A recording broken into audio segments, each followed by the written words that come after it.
Ready, go.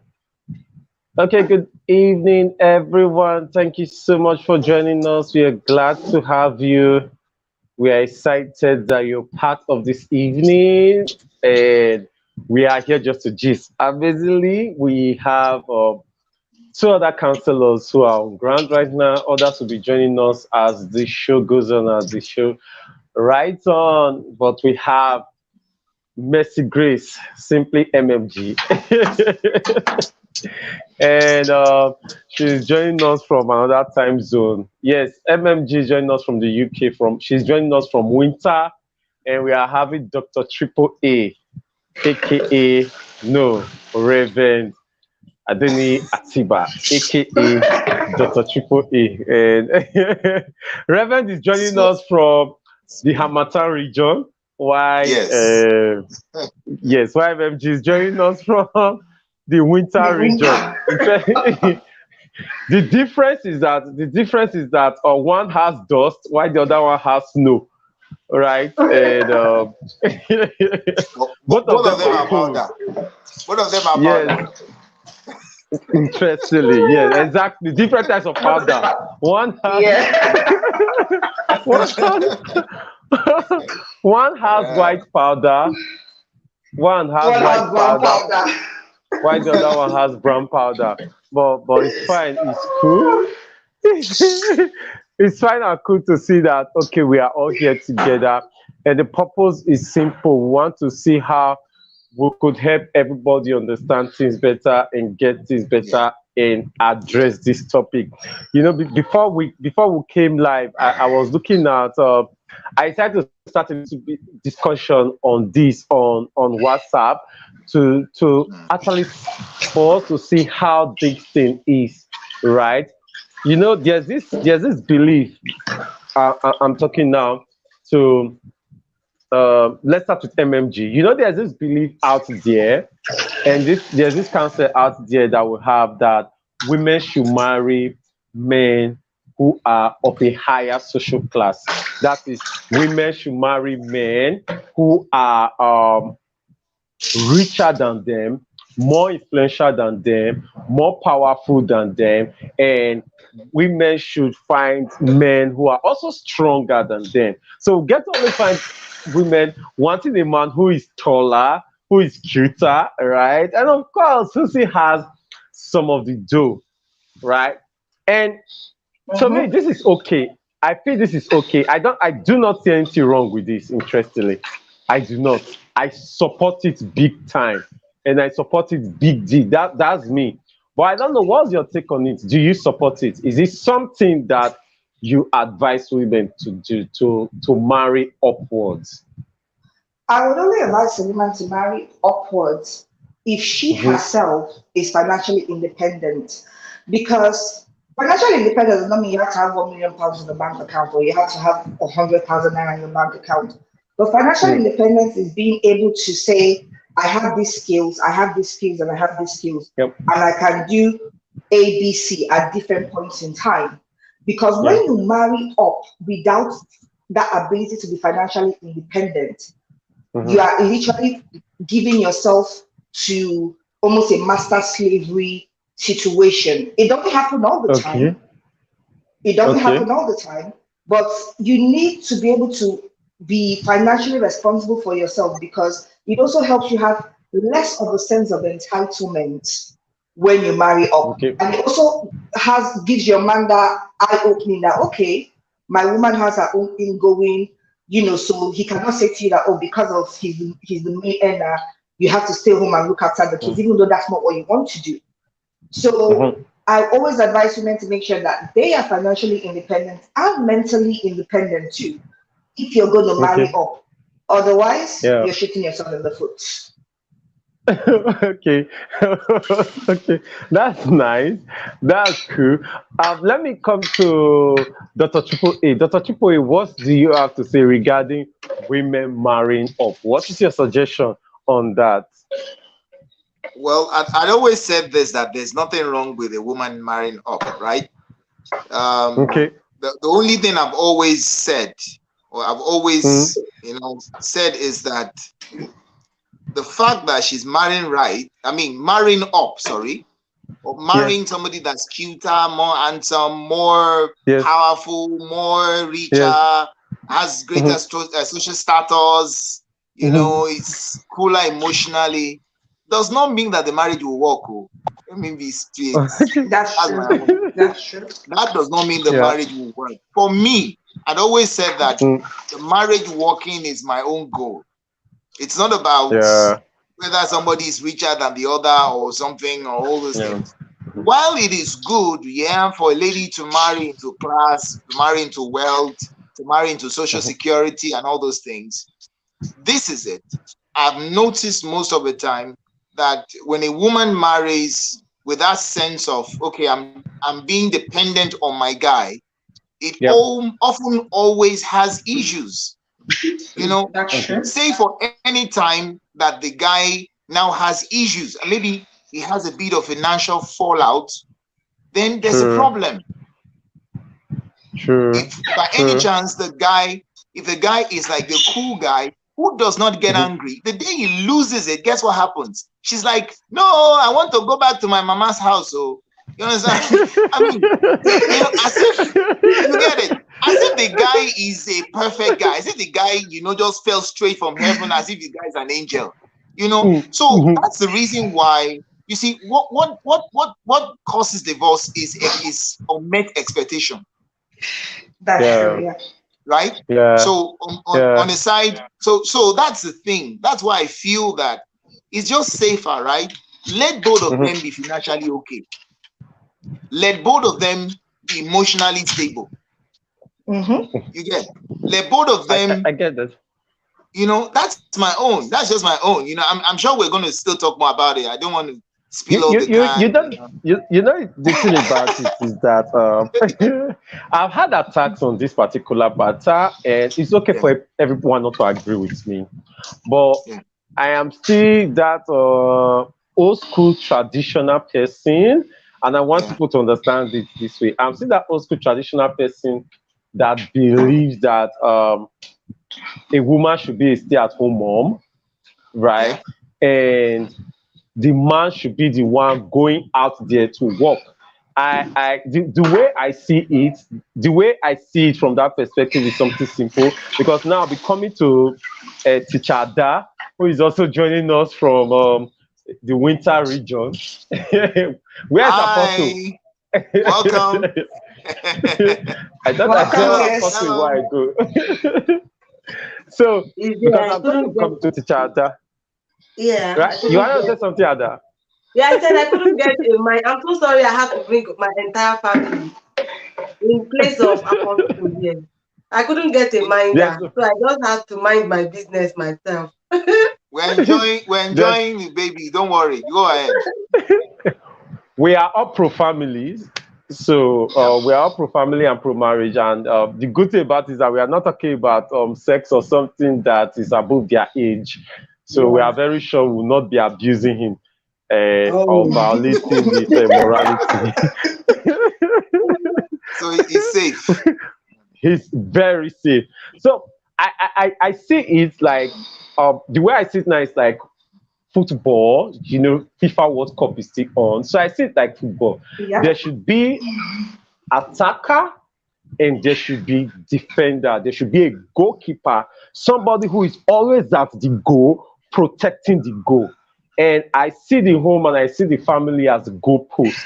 And I see the wife and I see a wife and I see a mom as a goalkeeper, a permanent defender who is at home protecting our interests, who is at home ensuring that our interest is preserved. So when I see a man and a woman walking outside the house, I feel it exposes the home to too much danger. I feel it exposes the children to too much vulnerability, right? Because for many of us who get sexually abused growing up, and for many people out there who suffered childhood trauma, we can trace it to the parents not being available and having to give that goalpost host responsibility, the goalkeeper responsibility to a minder, to a nanny, a house girl, a maid, an uncle, a neighbor, an aunt, somebody in the neighborhood, a church member, thereabout. And so I usually feel, which is not real, which is not so realistic with our economy, but if all things were working perfectly, if the economy was fine and all things were perfect, I would have actually wanted my wife to be more or less like a stay-at-home mom. Well, interestingly, she's almost a stay-at-home mom because she has a crèche, and her crèche is actually in another apartment in the same compound. Yeah. So so technically she's almost like a stay-at-home mom, although she has a business, which is the independence thing that MMG was talking about, having some financial independence. Dr. Triple A also mentioned something like that, you having your own strength. So Teacher Ada, let me ask you, what is your take regarding that, first of all, because we are looking at the social cultural, social biological perspective of women having to marry a higher class, having to marry upward, and the rest. How do you see it? How do you see that traditional perspective? Now, before you answer the question, I want you to look at it again. There's this argument that's rising right now in the US and the rest, that one of the ways people at the is it right wing now, or rather left wing, they are destroying the family. One of the ways they are attacking the family is making women work outside the home. So by taking women out of the homes and taking women out of the houses, the children become exposed. How do the children become exposed? So mothers are forced to put their babies in crèche, in preschools, and the rest. And all this indoctrination, the indoctrination of same-sex marriages, the indoctrination of feminism, the indoctrination of toxic masculinity, the indoctrination of any indoctrination they want to do on the children, they can do it. And these women and these parents cannot actually protect their children because they are out there working and trying to make something for the family. So I would like to ask you, what do you think is the best family system to be able to help us actually have a good marriage, balanced marriage, and also a balanced family? Thank you. Before I came online, I was going to, immediately I saw Dr. Triple A and everyone present. I was like, I think we should be having more of this discussion, because coming down to live in this part of the world has opened our eyes to things that looks like we were aware of them, but we did not know they had eaten deep into our values and ideology. We didn't know that they were going to be forced to be a part of us, basically. Like you are in Nigeria, and respect is one of the values. Of course, we could say that respect is being eroded recently, where young people are becoming disrespectful. But then you move to this part of the world, and then every single day you are eating disrespect into disrespect into disrespect. It's like it's a norm. It's just normal. That's when you will really realize that raising children is hard work. Back home in Nigeria, you can decide to say you want to raise your child and leave your child with your mom, and then you are fine. But here, nobody cares because bills need to be paid. So let me start from the perspective. Let me start from one of the most important things I think is important to run a family is value system. Because even if the mom or the dad decide to stay at home to be with the kids, if there are no stated values and ideologies, we will still raise bad kids. Very, very true. We will still not have balanced home. We'll still be shocked at the kind of family people will be running. So when people are coming together, maybe marriage, there was something Dr. Triple A said in the group the last time. He said that it's unfortunate that some of the things you have to get married to know them. Like it's also unfortunate that you have to get married. Then you begin to realize that okay, this is what it actually is. It's not how I think it is. but there are few things that you need to begin to understand about your partner, about yourself, and those things only happen in marriage. So we can only minimize this if individuals coming together to get married are interested in making sure that their value systems align, their ideologies align. Are we on the same rate? I mean, it's going to be unfortunate for me to find out that the person I'm going to raise my family with is on a different race as I am. The family will be imbalanced. Even if I, as a woman, decide to come into the home and say, I want to be a stay-at-home mom, it will still end up that I won't be able to raise good kids and my family will still be imbalanced. Why? Because I do not share the same value system. I do not share the same ideology with my partner, whether male or female. Okay. The family needs, if we are, I think one of the things we should be propelling, one of the propaganda, one of the movement we should start as young people, as people of same value, is to begin to pursue that when you want to get married, just let your head be correct. Choose someone that both of you are mad together, or both of you are not mad. Exactly. Be mad. If you don't want to be mad, it's not that one person is mad, the other person is not mad. It's not going to be aligning. People should be aligning so that, I think people should be aligning so that it won't be difficult. And also, I'm of the opinion that when it comes to family, either one of anyone can decide to stay at home. And that is because the values are aligned. If the woman is choosing to be working, the man can run it, can be at home and have a business. And it's easy for him to take care of the home and take care of the children. So you work from home, you take care of the kid. And the woman is out there running for her career or whatever, because both of you are sitting down to say, this is the next phase of our life, this is our value, this is what we want to pursue, this is what is important for our children. And that takes me to the fact that either one of the family members who decide, spouses, who decide to stay at home, you must show appreciation for them. I think the reason again that we do not have balance is because there is no appreciation. Because many men go to the field to work and make it look like the women staying at home are doing nothing. Myself and my husband had a little bit of glitches in recent times, and I've been funny enough. Against all odds, I'm a stay-home mom. Like, against all premonition about who I am, I'm a stay-home mom, a big-time stay-home mom now. Quite, it has not registered in my brain, but then I'm staying home.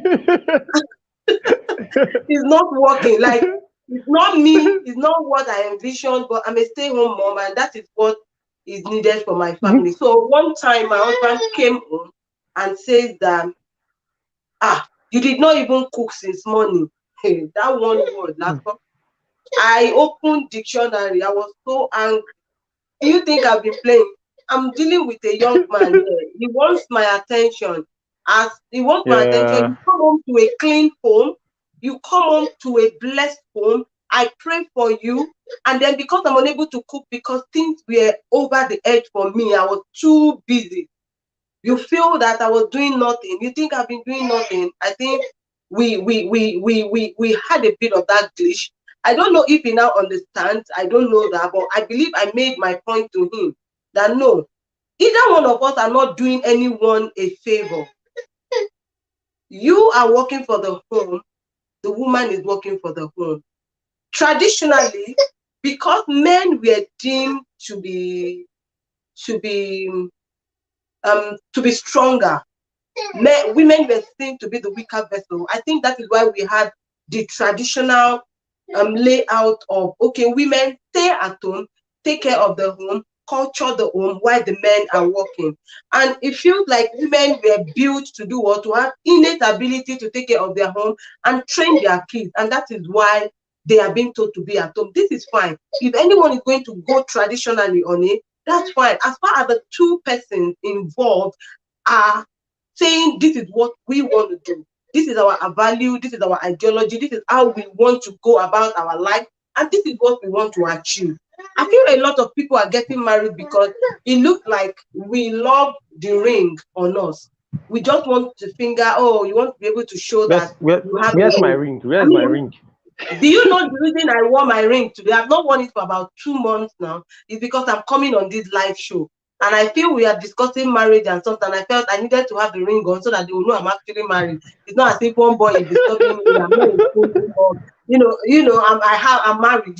This is not nothing. I don't want to say I think I'm able to discuss this because I'm married. You understand? So on that note, it's two people coming together. The family, I believe, is different. Is of. I'm sorry, I'm going to go off cam because my young man seems to want something. Okay.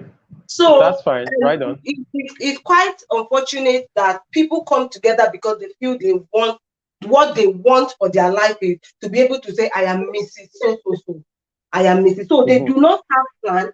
They do not have what they want to achieve. They do not have anything at all set out. I have what I want to achieve for a family. I say it daily. I said, I want to raise how many kids God is going to give me. I want to raise lovely kids, God-fearing kids. I have a plan.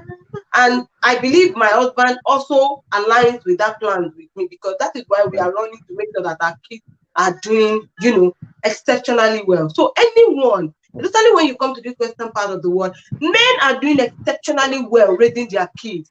I mean, I've come to this part of the world and I've seen men who are stay-home dads and they are doing professionally, emotionally, psychologically, even better than women. Like, they are so interesting. They are doing more than women will do. Okay. And now coming back to the fact that I feel again that, or I'm beginning to realize, I'm beginning to feel again that life is choice, though. Life is choice, though. If a woman decides that she doesn't want to get married, I'm not about to preach to her to get married. If a man feels I don't want to get married, I'm not about to preach to him to get. It's none of my business. So it's a serious thing. Do you? As far as you are not on my way, and I'm not on your way. Do what blesses you.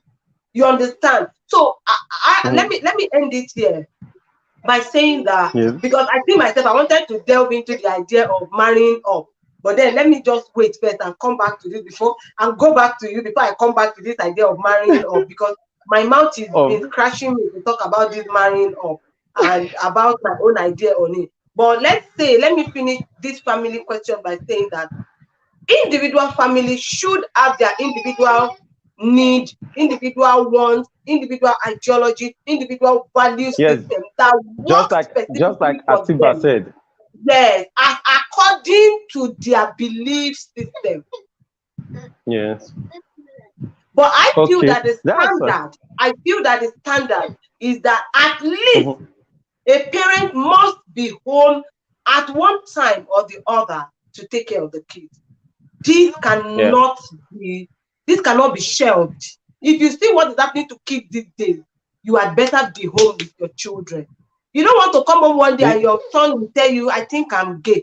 I think I'm not a boy. I think I'm Jesus, blood of Jesus, Holy Ghost fire.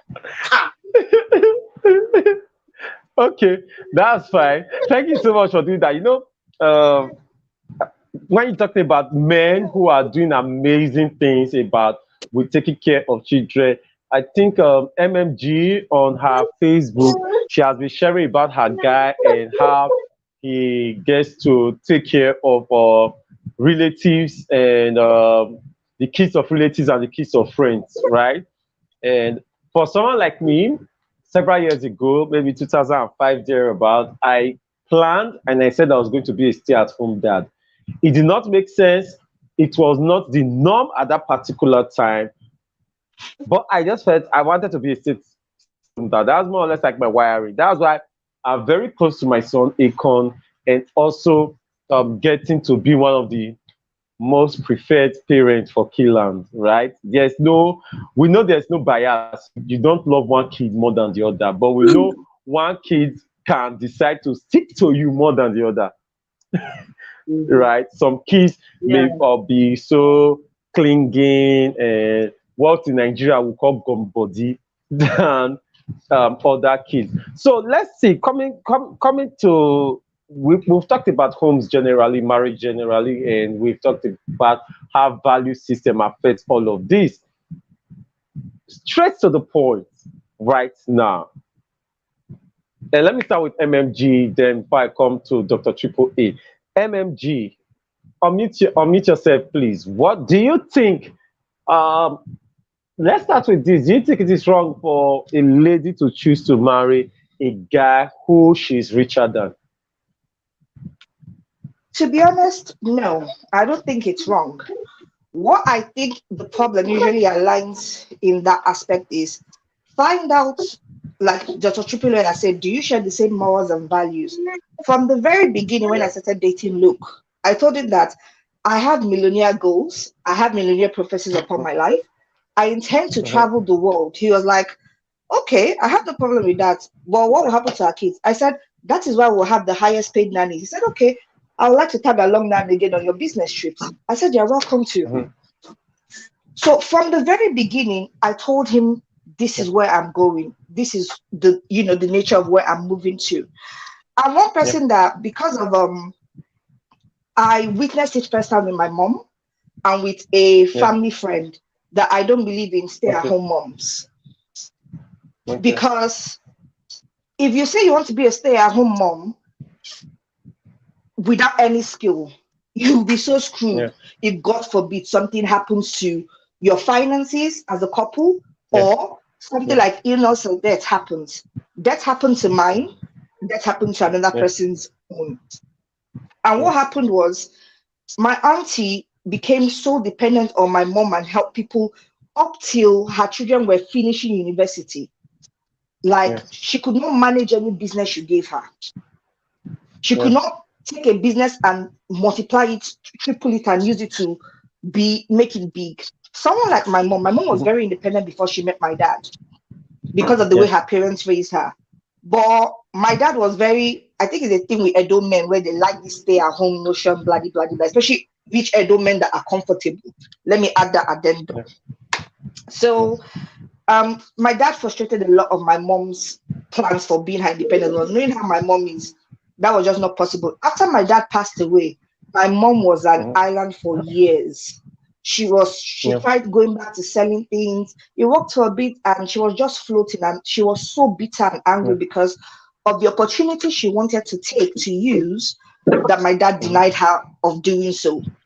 And fortunately, she clicked into cleaning. And today she has a flourishing cleaning business that she's employing people to do for her. Now, the difference between my aunt and my mom is my mom was way independent before she entered the marriage. Financially, she had that mental strength of her own money. I remember there was a time when my dad financially, he something, I can't remember what exactly happened to his business. Then he now had a car accident. My mom's Coca-Cola business is what was paying our school fees, paying our house rent, and paying all the bills. She was working from home then. When my father got better, he told her to close down the business because he was intimidated by it. So, but let me ask, sorry to interrupt you. Sorry to interrupt you here. Okay. I want us to see, thank God you have two great stories, right? That of your mom and that of your aunt to share with us, right? And now I'm looking at a single lady out there who likes we're talking about marrying up, right? So, but right now I'm seeing a single lady out there who likes a guy, but she earns more than the guy. She's richer than the guy. If you even look at their career paths, unless something really supernatural happens, this guy may never overtake this girl when it comes to finances, right? Like, for example, I earn more than 5 times. What is 5 times? I earn more than 15 times what my wife earns right now. But I already know from time, even long before I married her, by hindsight, by prophecy and the rest, that see, you better respect this babe and love this babe and treat her well and the rest, because whether you like it or not, her own part, she's going to get far richer and bigger than you, right?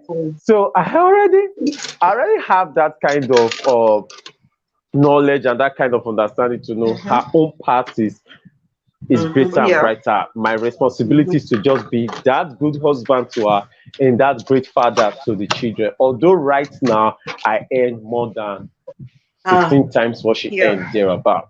So, but if you look at some people's journey, there's no way this man, unless something supernaturally actually happens, like for my wife, unless something supernaturally actually happens, there's no way you can see that she will ever be richer than me, right? I'm a lawyer who is growing my profession. I'm a professional therapist, and my career is going far faster than hers and the rest, right? So for such a lady, right, two things for such a lady. I want to ask you, for such a lady, do you advise her to continue to marry that man? And what are the things you want her to take into consideration? Like a lady who knows that she's richer than her man right now and she will always be richer for life. Should she marry that man? If yes, what are the things she should take into consideration? Then, not just that. Okay. I'm with you, please. Yes, she should. And like I said, the thing she should take into consideration is, first of all, having the conversation from the beginning. And not just having the conversation from the beginning, because sometimes people can say one thing and do something different. True. So you have to look at their patterns. You have to look at their life. Look at their patterns. You know, sometimes sit down and just gist with their friends, and you hear stories about things they did when they were younger and blah blah blah, and you'll be able to pick up things. You know, always have it in the back of your mind that, see, I do not know this guy the way I think I do. Because the moment you think you know, you will close yourself up to expanding yourself and knowing more about, the person. The one thing another thing I would say is, do not be concerned about things like his body count, quote and unquote. That is not important to the equation of things. It is, what are his values? Is he someone that believes in polygamy? That is number one. Is he someone that believes in faithfulness? Is he someone that believes in loyalty? Is he someone that believes that, if he borrows money from you, he needs to return it? Because you see that little thing there, it will seem like it's not a big deal. It shows whether he has a sense of entitlement or not. In fact, I'm of the opinion not to marry.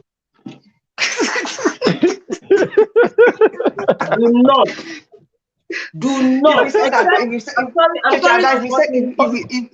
we said that, then she said me and Luke should not marry. I'm so sorry, MLG, to cut him. I will say do not. I'm sorry to cut him. I will say why will you say do not? Why? Except you can attest to one thing. The fact that this person is really renewed and transformed. It takes only a renewed and a genuine transformed person to keep head. I used to say it that I say this thing and people think, I say I'm always proud of the men I've met in my life. I'm proud of every single one of you guys on All Right Passion. You guys have showed the other side of the coin that I've never seen. See, there is this thing in normal, natural human men. You see, this ego, you cannot take it away from them. It takes someone that has been beaten and pounded by God. Somebody that the Holy Spirit is truly and genuinely leading. Do not fall for that trap. I like independent women. Now lie. They like it now. When they see independent, they are going to run you down. For me, if you are a rich woman and God has blessed you, my sister in the Lord, let the man be at least an inch higher. Whether in emotions, whether in mental capacity, whether he must not be a little higher, because here's the thing, Teacher Ada, is that there are still situations where, even with the person being an inch higher, it comes back down to the values, the principles, because we see where rich people have bitter divorces. Why? It comes down to the fact that values changed and nobody had a conversation about it. Yeah. And yet they were all on the same level.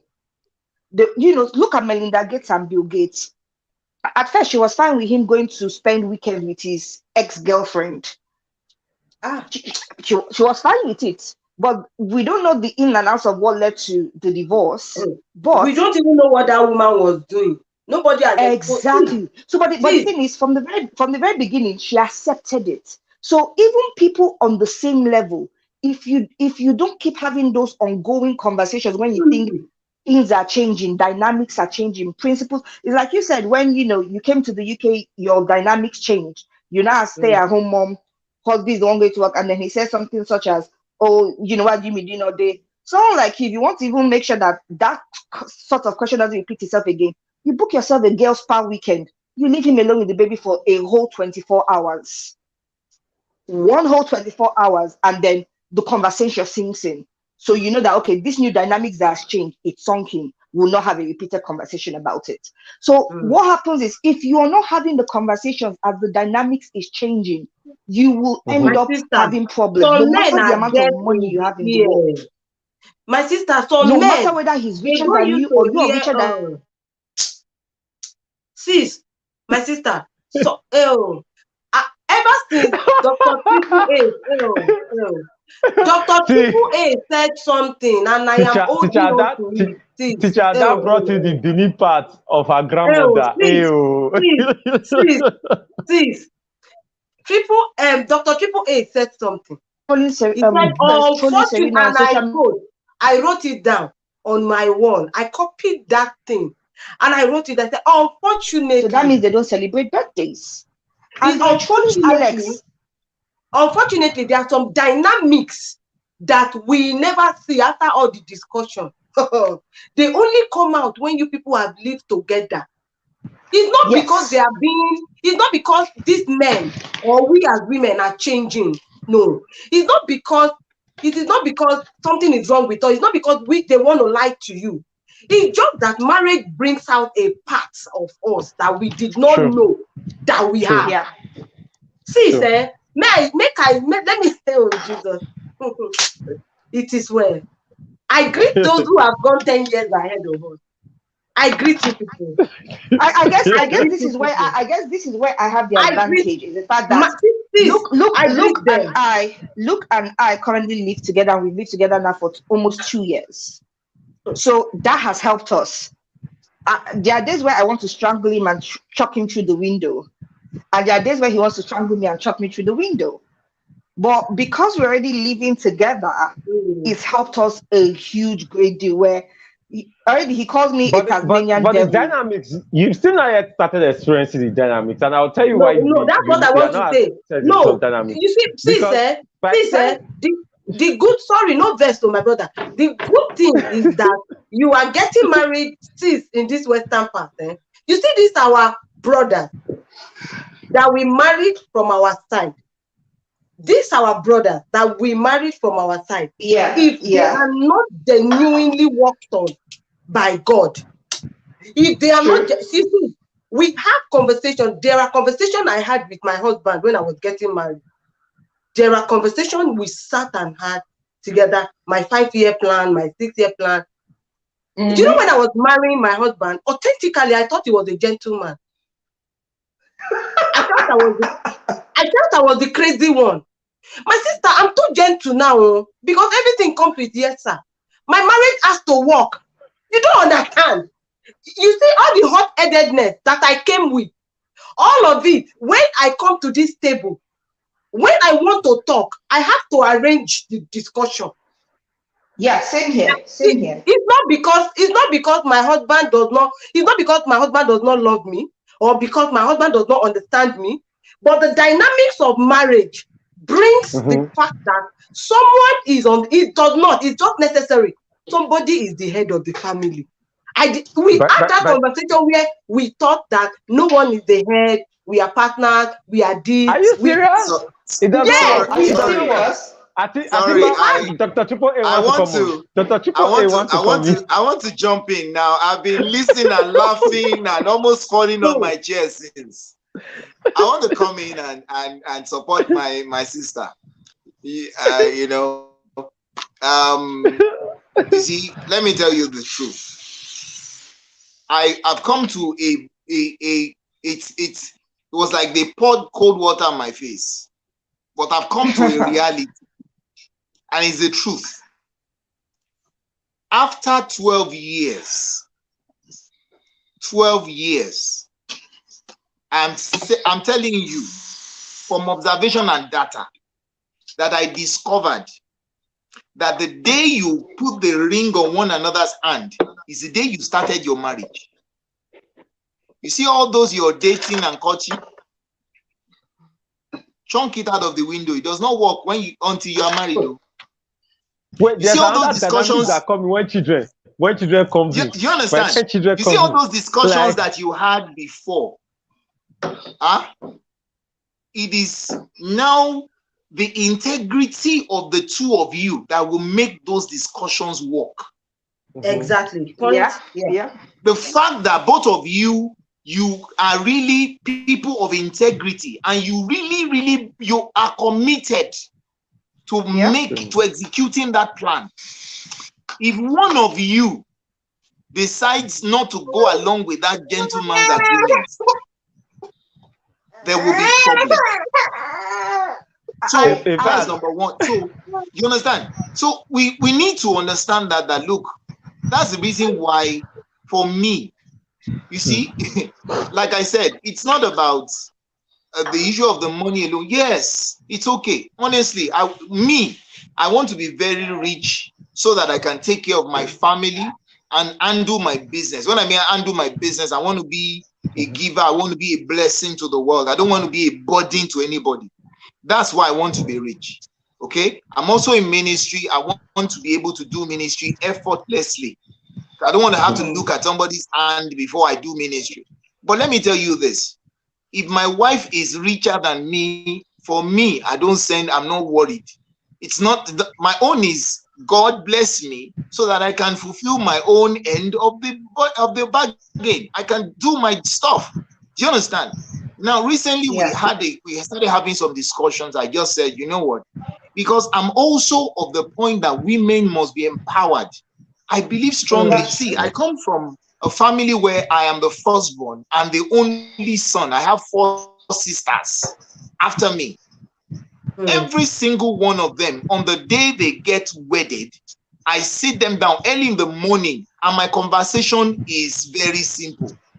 Auntie, make sure you are going into this marriage with a mind that you are going to be wealthy so that you will not depend on your husband. I don't mince words when I'm saying it.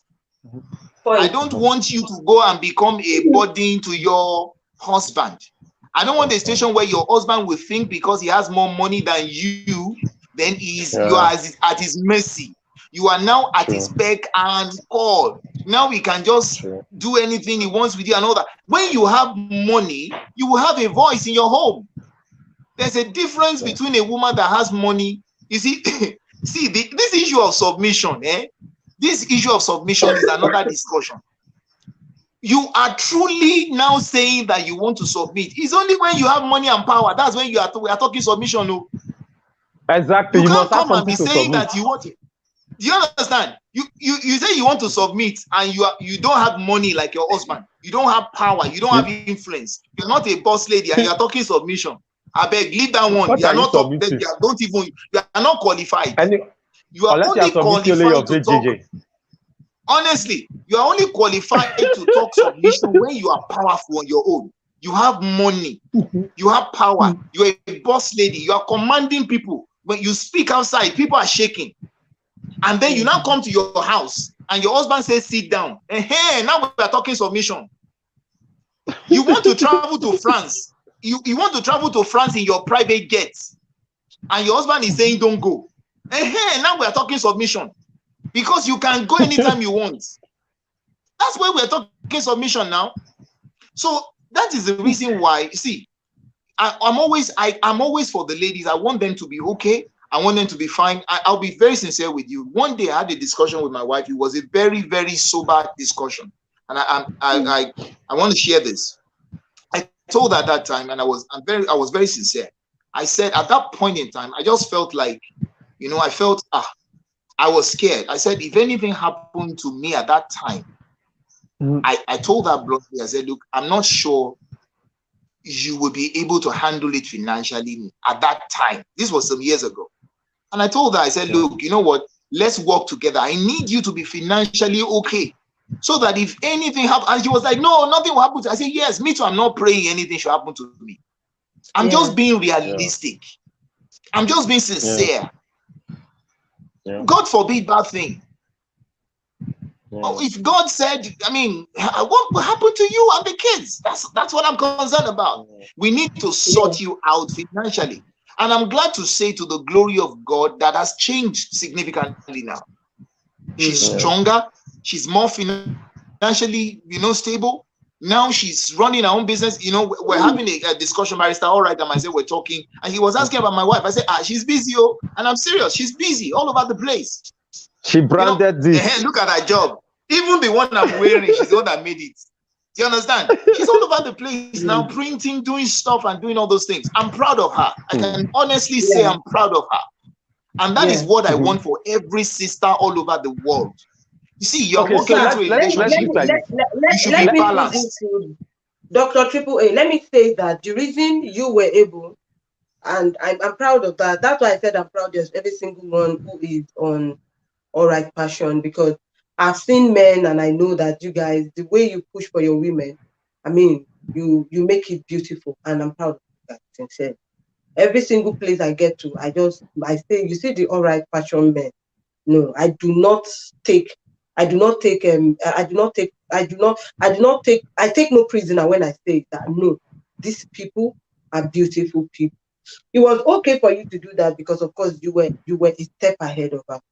The dynamism of family in an African state makes it that no matter what, when you come into the family system, your husband will be the head. I don't want to know the kind of conversation you have had about the head, but if you are a Christian, you as a woman must come to a place of total submission to your husband when you come into it.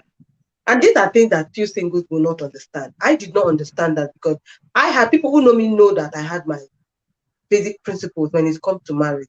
But when I got married, the first few months of my marriage was I was going home. Yes, I was going home. I packed my bag. I was going home because I did not. Wow. I'm that kind of. I did not come to die. Nobody should kill me. I'm not going to kill anybody. If it is not working, let everybody move. I'm that kind of person. I don't like stress. Anything that gives me sleepless night, I terminate it before I go to bed. That is my nature. Like if you give me sleepless, if a friendship gives me sleepless night, if I'm going to sleep, I will consciously tell myself, I terminate you by fire, by thunder, by Holy Spirit. And I trust me, I'm not going to find myself in that surrounding. I terminate friendship, I cut it out. But when I came into marriage, my first few years, let me say that I was financially buoyant more than my husband, at the start. And we had a lot of issues. And that was because the dynamism was, I felt like, okay, I have the money, it doesn't matter if you don't have it. So I wasn't seeking permission. I was just doing the things I felt was necessary to be done around the world. I did not know I have to come back to the table, even though it was my money, to discuss how to spend my money again. That's why I say, when that was one, those were a few things. Yeah. Teacher, sorry to cut you. Sorry to cut you here. You know, this thing that you just said, that you just mentioned, because I'm writing down and I wasn't checking the computer, I'm switching back, is the same problem men have.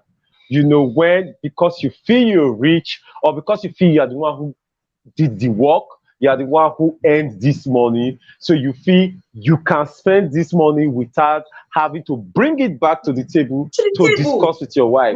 So you just feel you can dash any person, rather, okay, dash is Nigeria English. You can give any person any money you want to give. You can buy anything you want to buy. You can make any decision because you are the one. So men also affect it. Yeah, when it comes to food at home, I would just tell I had a help at that time. I would just tell the help, go to the market, do this, just buy. For me, as a woman, I was covering for my husband. That was what I was doing, because I didn't want my help to know that, okay, I was covering up when it comes to finances. So one of the things I was doing basically was, I would just, okay, do the little my husband gives, I would, top it up and tell her, okay, daddy gave us, so yeah, take it to the market, go and do this. But then we were having no, I just want to ask a quick question to Chada. Why were you doing that? Why did you feel the need to do the cover up? Thank you. Because again, when you are married, we cover each other. We don't leave another to shame. No. The question I'm asking is the why. The why. He's my husband. We are one. If he's ashamed, I'm ashamed. If I'm ashamed, he's ashamed. That is what my let's get it clear. Teacher, let's get it clear. If I'm understanding Grace's question, if I'm understanding MNG's question, right? We need food in this house. We need food in our house, right? Yeah. Why should this is my answer to MMG, right? Teacher Da is making reference to a particular cultural orientation.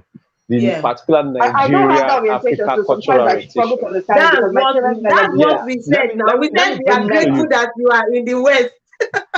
let me break it down. What it literally means is that for a traditional African home, or we'll say for a traditional Nigeria home, it is expected for the man to fund the home. Yeah. Right? That is the expectation. That's the expectation. Required, customary expectation, traditional expectation. So when a man is unable to do that, when a man does not do that, let's even remove the word unable and let's use the word does not. When a man does not do that, it affects his social, cultural, traditional ego and his standing. So it is like, in essence, the way it appears is like you married a weak man, you married an incapable man, you married you did not marry a true man. So most women, I think yes. All right, I think that is just an aspect. I think in marriage, what I have come to learn is that two people are working together. One person could be deformed and the other person is formed. You have to cover for that deformity. Like it is a marital obligation. This is not about tradition or anything. It is not anywhere. If my husband cannot carry his hand, sorry, can I quickly support that point? I want to support you, Teacher Da. I want to support you there. I just want to come in quickly there.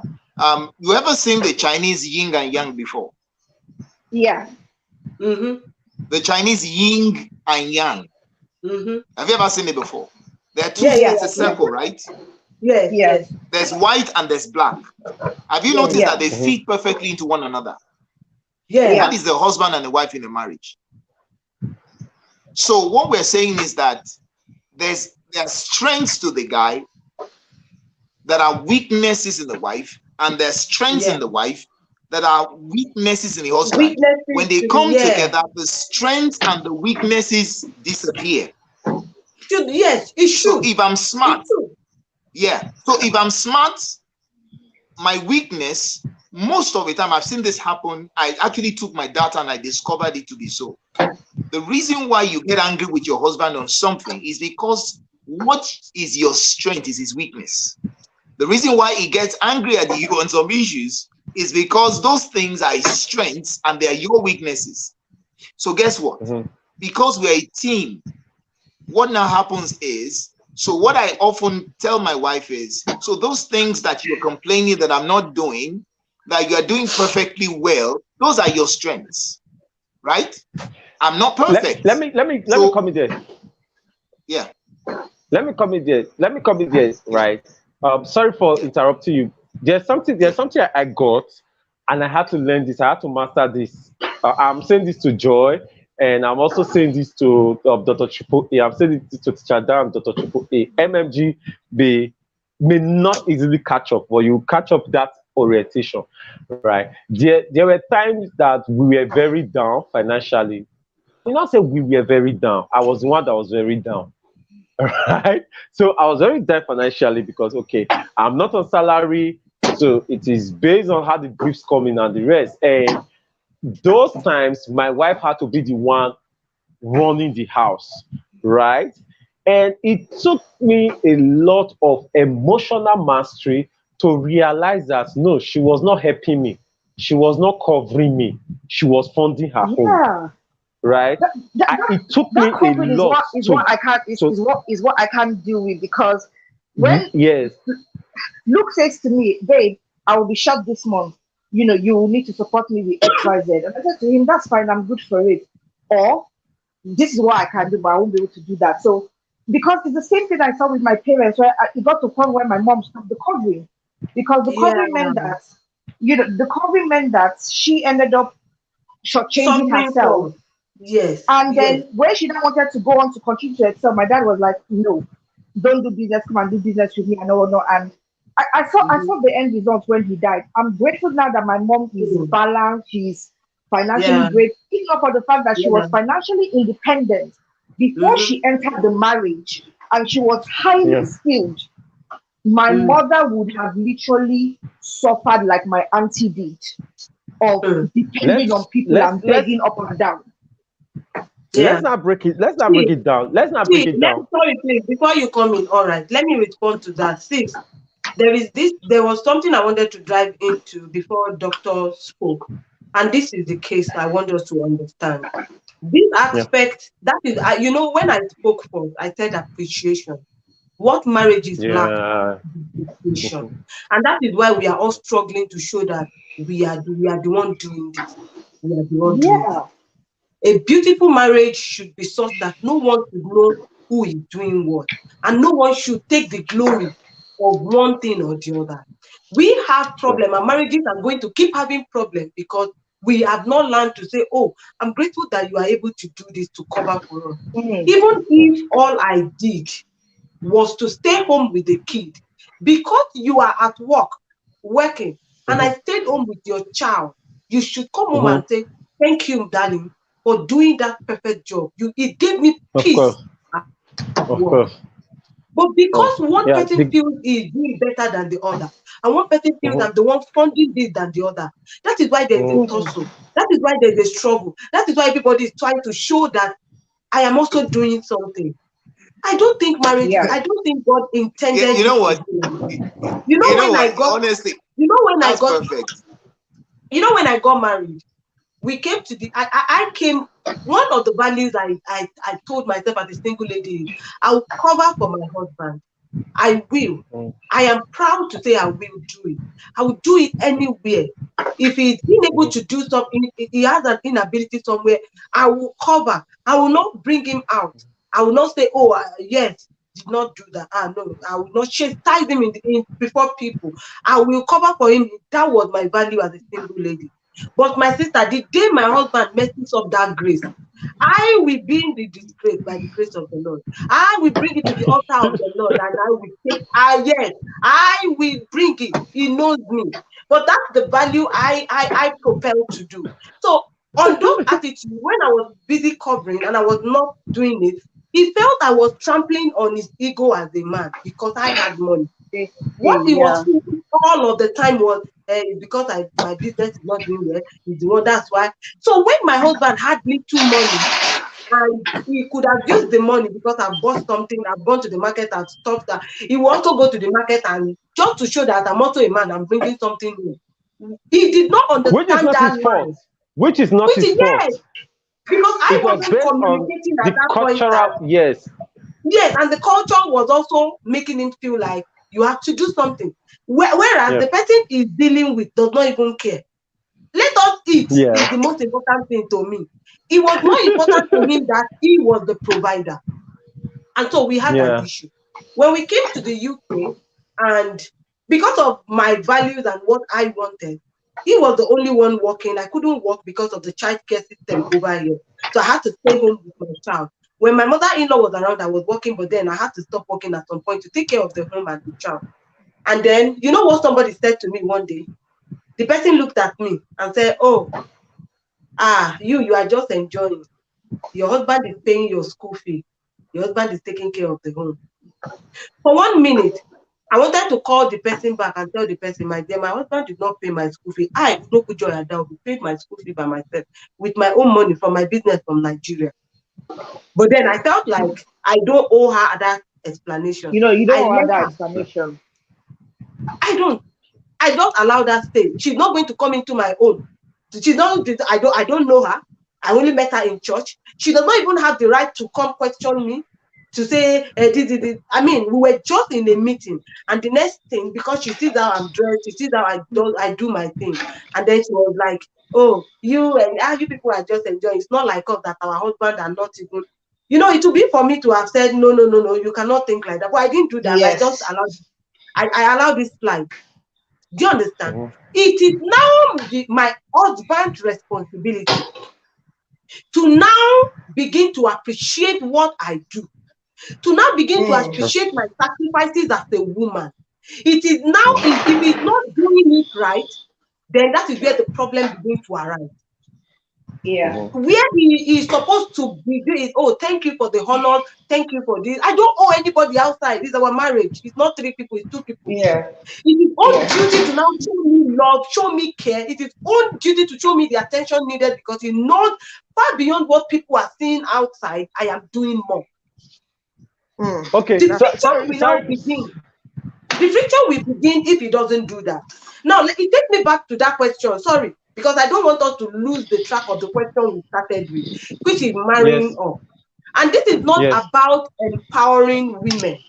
Marrying up, the question stays. I like us to stay on that question. The question is, you are well to do, and there is a guy who is not up to you in standard. Should you marry him? Me, Udokujo Adaobi, I'm of the opinion that you should not marry him. If he's not ready to be, at least an inch better, mentally, financially, or in one way or the other. Because let me take an example of someone in Ibadan at the moment who is a journalist. She came from a family. If I mention her name, all right, you will know her. She's that lady who is always tackling us on our singles group. One particular lady we had an issue with anytime we are doing relationship talk. Let me leave it at that. So she's a journalist, a big time journalist, a brilliant child I had known all my time from secondary school days. She got married to a man, and she is higher. She just felt like, oh, there's no need for us to have these disparities and all of it. So she married the guy. Till today, she said she stayed in her house as though she's in danger. Because the guy is not renewed, he's not transformed. Each time she's going for a meeting, the guy is angry. Anything she does, she will say, hey, you are too proud. The guy is trying to beat her down emotionally, psychologically, so that she can succumb in every sense, and that's not it. So if you manage the conversations with him before she married him, my sister, you know now, sometimes we think we know. You just come and then realize you don't know. You see, may the Lord help us and open our eyes of understanding. Because you see this marriage thing, it needs a course from people. I mean, I don't even know. It looks like God needs to open a course from heaven and say 25 special ways. Let me get to Dr. Triple A. Let me get to Dr. Triple A to contribute on something. You know, on the last question that I asked, MMG said yes, and Teacher Ada said no, right? I'm switching phone, please. Okay, no problem. Just come up and I will see at the back.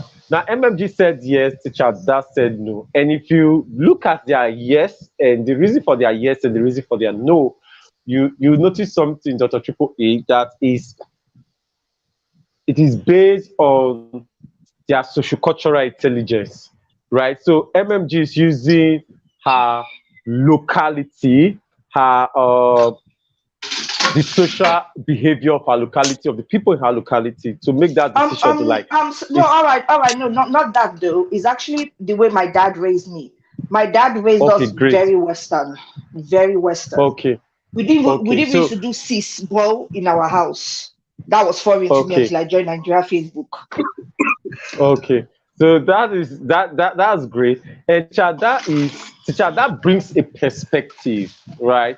She brings a perspective of a cultural, religious, and there's a perspective she brought in that I decided to write down, which is very key that most people don't pay attention to, which is the biological, psychological wiring of a man, no matter his race, no matter his religion, right? Because this issue of is there any problem if she earns more from my exposure and my readings and the rest, I want to discover that it's not an African problem. You know, most people usually say the African man, African man. And like, no, it's not an African problem. If you study relationship and romance of different races and their own orientations, you discover that it is the same thing, right? So Is the a question I man want to problem. ask you now, yes, it is you know something, I would not want to call it a man's problem.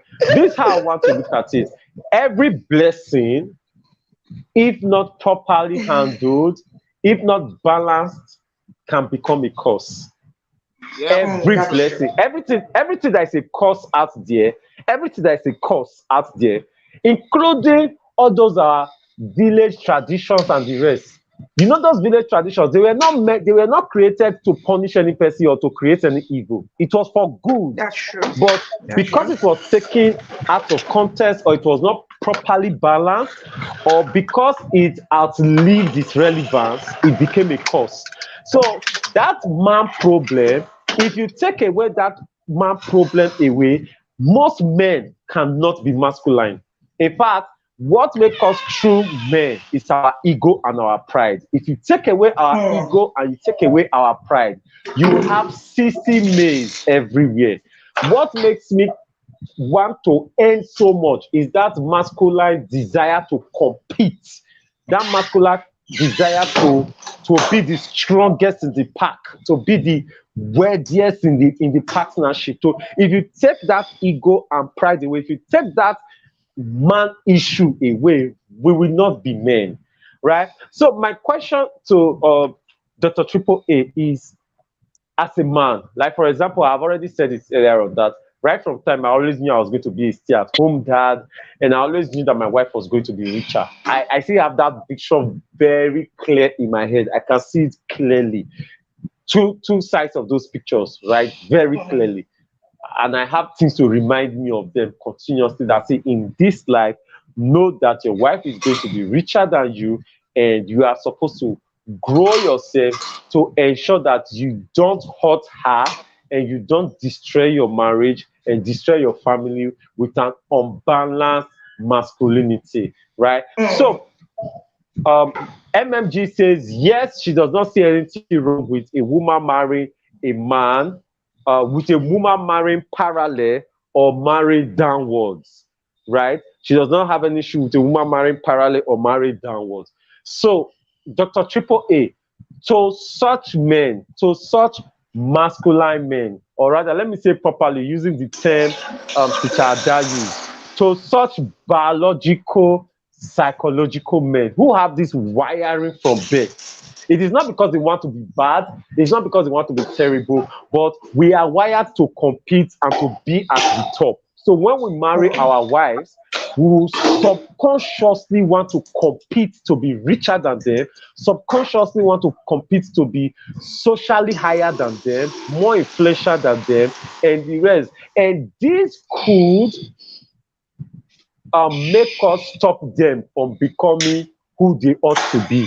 So it could bring in envy and jealousy and make us stop our wives and prevent our wives from becoming as rich as they can be. Because we know if we allow them become as rich as they could, they'll be richer than us. It could make us want to restrict them from taking some promotions, from taking some jobs, because we know if they take that jobs and they climb the ladder and they climb up that career, they are going to become more powerful than us. So there are many men who are afraid of that, and they start the competition, not knowing that the competition is destroying their marriage. Like, I'm not supposed to compete with my wife.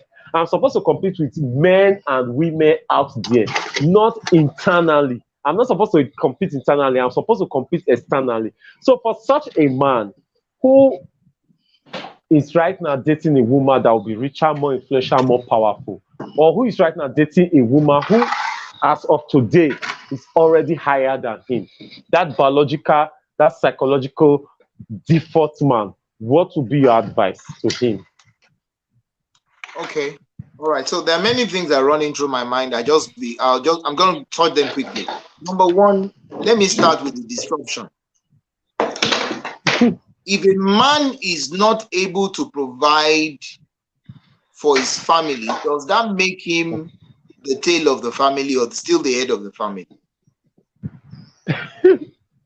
Okay, let me rephrase that question. Is a man's headship of the family based on how much he provides? Exactly. I don't think Based on how so. much I he don't think so. I think we can answer that question by saying, what are the characteristics given? Yes. Is it financially given or biblically, given socio-culturally, given in all aspects about being the head? And if we were to go that way, we are going to spend the whole night discussing. Because I'm going to tell you. We both agree that the scripture agrees that one thing that makes you the head is that you are a provider. What if I told you that for me, I checked the Bible. It did not say that the man's headship is tied to that providing. It was Paul that raised that said a man who cannot provide for his family is worse than an infidel. It was still same Paul that was describing division as dividing family as a state of division. And if we look at it, one of the division that was given for headship was that if that the man submits to God and then the woman submits to the man. And then going downward, it spoke about provision because that is what makes you or stabilizes you as the head. Now, I am not of the opinion that if you cannot do that. I'm not of the opinion that I checked I am not of the no. I'm not of the opinion that if you cannot do that, that makes you less. No, I'm not of that opinion. One, socioculturally, to be a man means that you have to be a provider. In fact, the only thing that makes you a man as an African, the only thing that you're allowed to do as a man. You are talking the African culture. Yes, that's what I'm saying. I'm speaking from the scripture. I'm out of the scripture now. It's not African. And I'm trying to say to you, it's not African, right? But I'm trying to say to you that, look, let's get this thing. If we're going to talk about that, let me just, you know what? If we talk about this, we're going to drag it. Let me quickly just share my thoughts about this. Okay, so this is the first thing that changed my mind was when I read Proverbs 31. When I read Proverbs 31, it reframed my mindset. Okay. Why?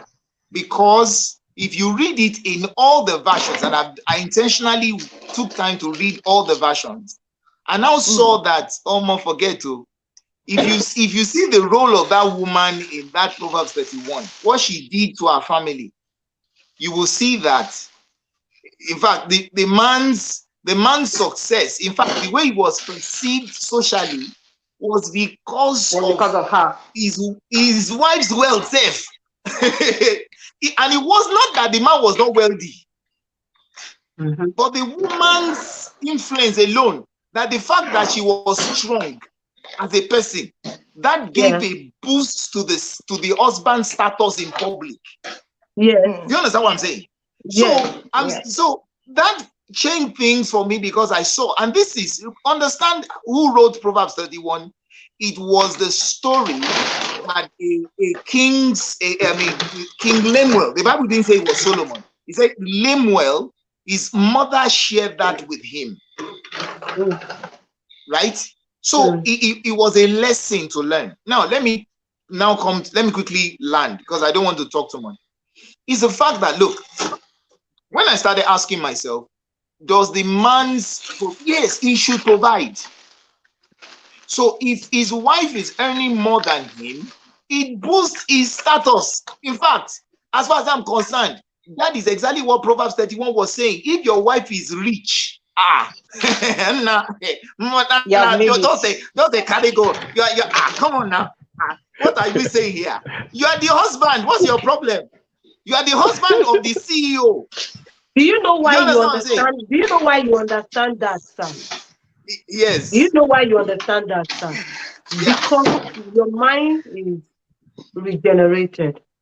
No, I understand. And that's the reason why we're having this discussion. You see that Proverbs 31 is an exception. It's quite an exception, especially describing the fact that, trying to acknowledge the fact that in a standard situation, naturally, there could be a powerful woman. That does not obstruct, or that is not obstructing the position of the man as the head of the family. That is not also obstructing what the man is supposed to be doing. You are only acknowledging, sir, because you now understand that if my wife is the CEO, I'm the Okoga, like all right. Yes, now see what happened to the vice president of the US. Look at what happened to the vice president of the US.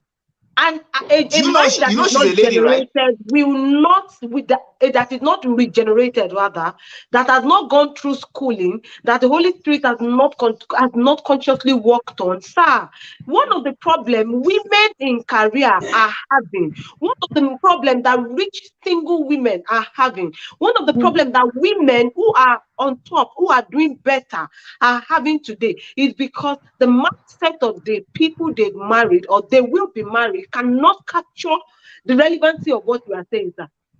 It takes the eyes that can see beyond the physical to understand that the fact that my wife is rich does not mean that I am a nobody. It means that we are rich. Oh wow, we are actually rich. It's for the family. It takes someone who can see. I mean, not physically, somebody who can go deep to understand that you are married to someone and you are physically fighting daily.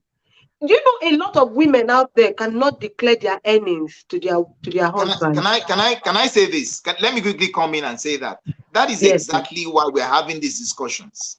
You see, we will continue to have these discussions, and these gentlemen out there, because you heard what Barrister said, you heard what Earl said. He was saying that what you advise to a young man who is dating a lady who is earning more, and it's obvious all his life, if he gets married to her, she's going to be richer than him. How are you going to handle it, right? And that's what I'm saying. So on this instance now, we're now not even saying the lady should it's not the lady, we're saying the guy now. Yes, uncle, marry the lady. This is the issue. You must understand that your headship is not tied to your wealth. It is tied to your leadership. That's what I've learned. See, there are men who, when they come into your life, you will become wealthy as a woman. If you know what I'm talking about. I have several friends around me. Their wives were already doing their fiancé was already doing well than them financially. Let me tell you, you know why those ladies married them? They said that when those guys came into their lives, they were the first people that accepted them that this girl is rich, but they were not intimidated, number one. Number two, they were the ones that now put structure to their lives that made them wealthy. So they said that I will. So those ladies said they are the only exception to these rules, sir.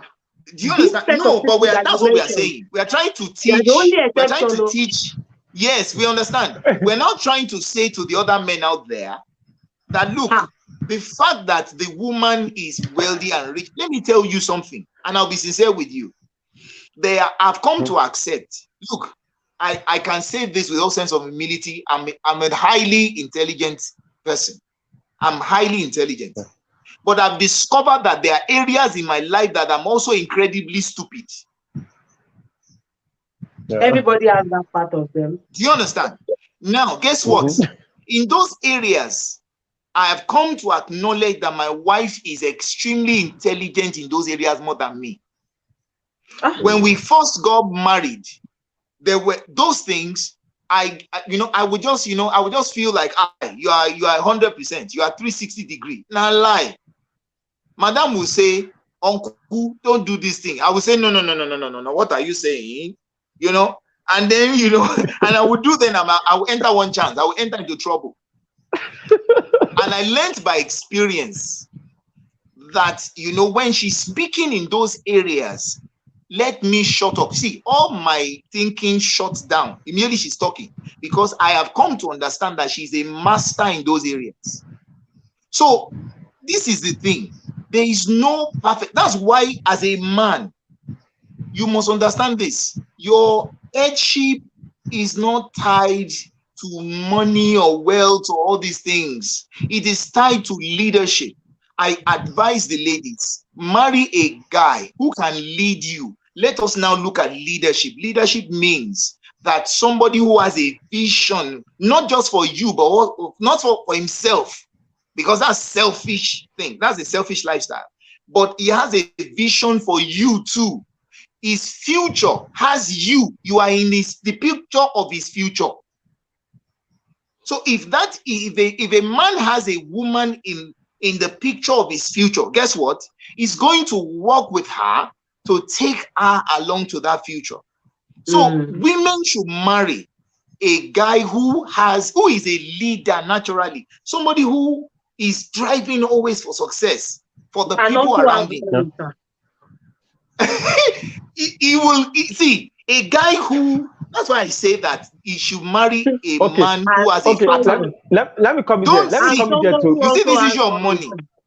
No, hold on. We are at this point that you raised, doctor, is important, but money is also part of it. Hold on. Money is important.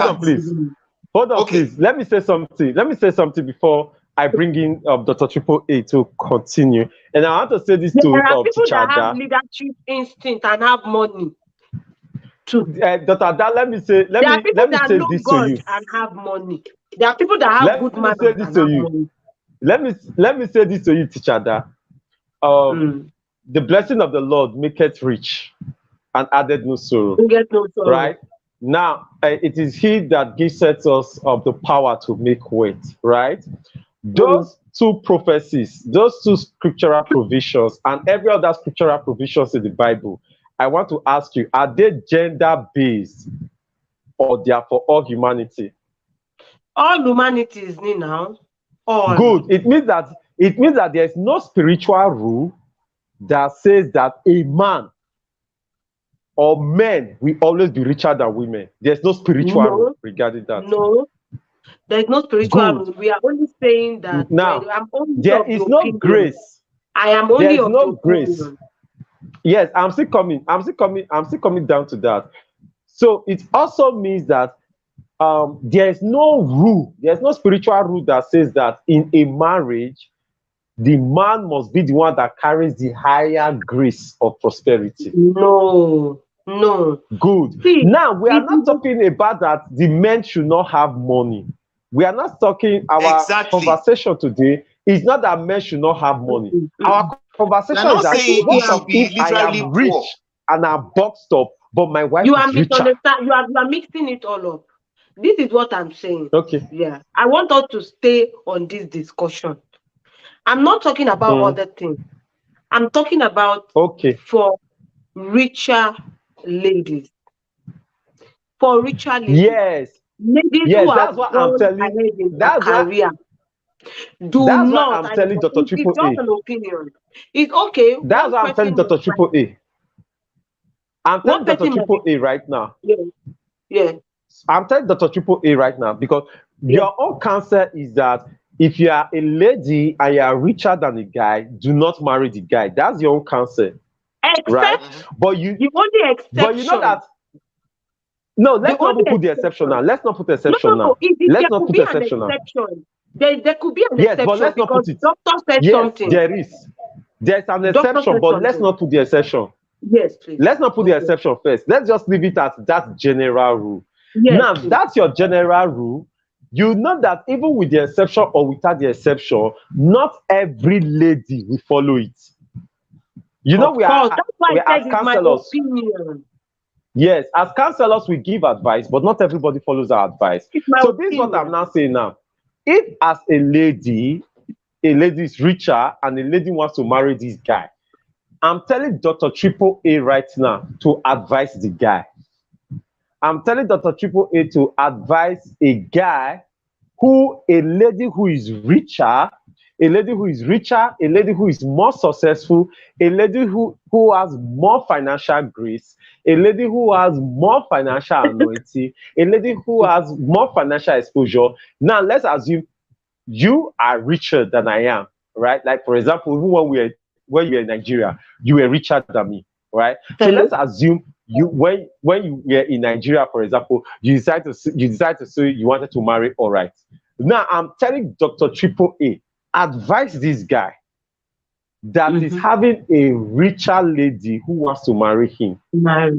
Advise this guy what this guy should do to ensure that he does not ruin her, he does not destroy her, he does not bring her down, or he does not suffer self-esteem issues just because she's richer. So now that's the responsibility I'm giving Dr. Triple A to say, Dr. Triple A, for such a guy, what do you have to say to this guy? Because now it's not about this girl. This girl has already agreed to marry him. This girl has already agreed to share her life and her wealth with him. But sir, you can ruin this girl. You can ruin your marriage. You can destroy things. So I'm telling Dr. Triple A, for this kind of guy, because whether you like it or not, I'm in that position. I know that one day my wife is going to be richer than me. I know that one day she's going to be richer than me. So before that day comes, what are the things I need to know? What are the things I need to understand to ensure that I do not ruin her, I do not destroy her, and I do not destroy the marriage and the family we have? So we are not trying to just suppose, sorry, as if I know the meaning of just suppose. Now, we are not trying to talk about what should be or what should not be. We are talking about a situation, a reality right now that out there we have guys who are dating girls that are richer than them.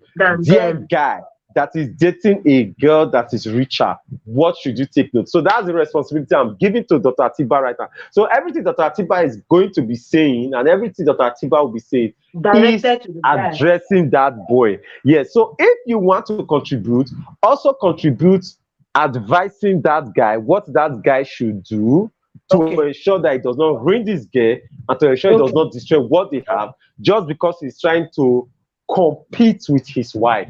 So over to you, Dr. Triple A. All right. So thank you very much, Barrister. So, like I was saying, I was saying it, confidently that if my wife is richer than me, and that's the thing, it's a feather to your cap.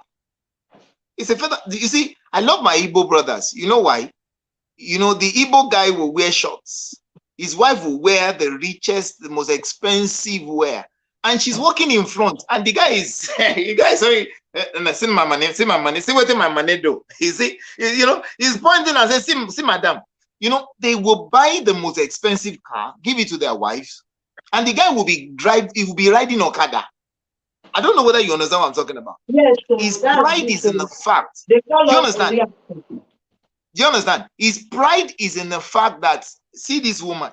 So I believe, honestly, that is the mentality. That's why I started with the fact that, look, it's not, what makes you the head of the home is your leadership ability. Don't be intimidated by a woman's wealth. It's part of the resource to your family. She's an asset to your family. You guys are a team. That's why I was talking about the issue of the yin and the yang the other time, that you both complement one another. Both of you have strengths, you have skills, you have wealth is a strength. You have strength, you have weakness. Wealth is a strength now. A woman that can turn 2 naira to 1 million is a strength. Your own might be that you like to spend. She likes to make money. It's a strength. Oh, why are you angry? Abi, there's no problem there. You understand? I don't see any reason why I should be angry because somebody is making millions and I'm making hundreds of thousands. It doesn't change anything.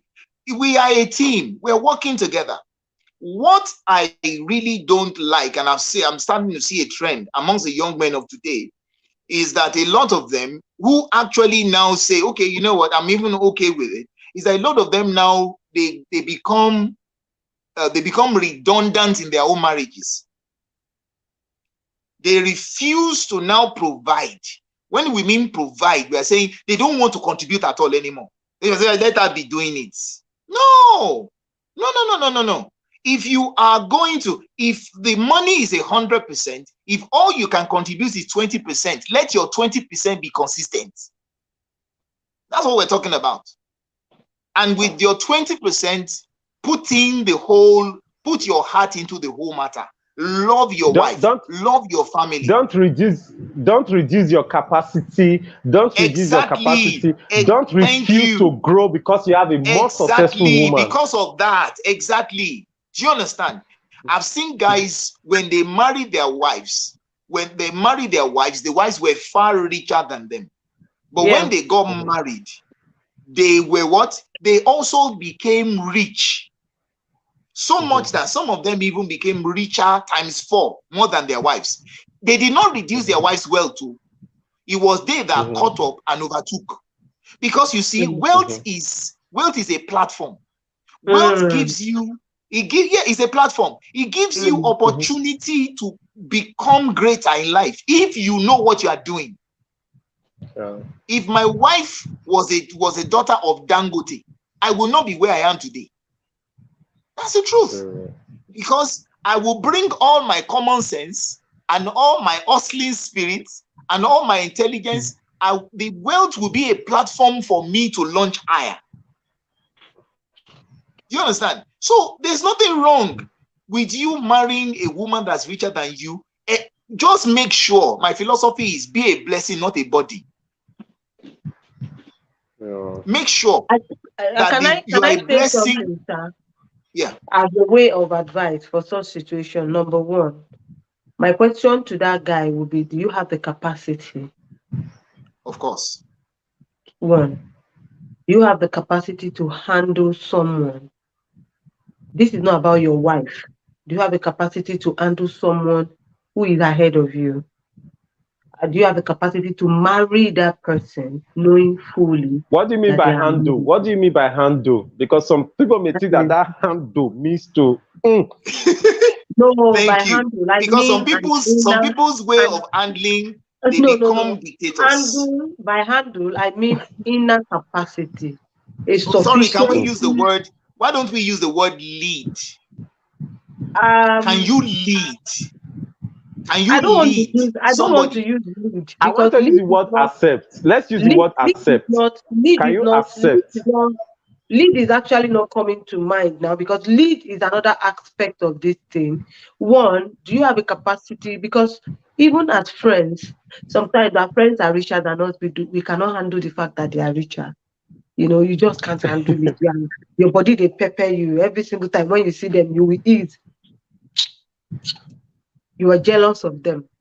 Do you have the capacity? Sorry. The reason why I'm using that is because you know that we're talking about leading is another a relationship. Aspect to that. Leading is another aspect entirely. In fact, sir, Sherry, leading as a thing, when it comes to relationship and marriage, is not supposed to be merged. Is a whole structure for itself. And so, if you do not have a capacity to handle a woman success, you may not be able to accept a woman's success. Can you accept it? Thank you. That's the language I want to use. Can you accept that she's successful?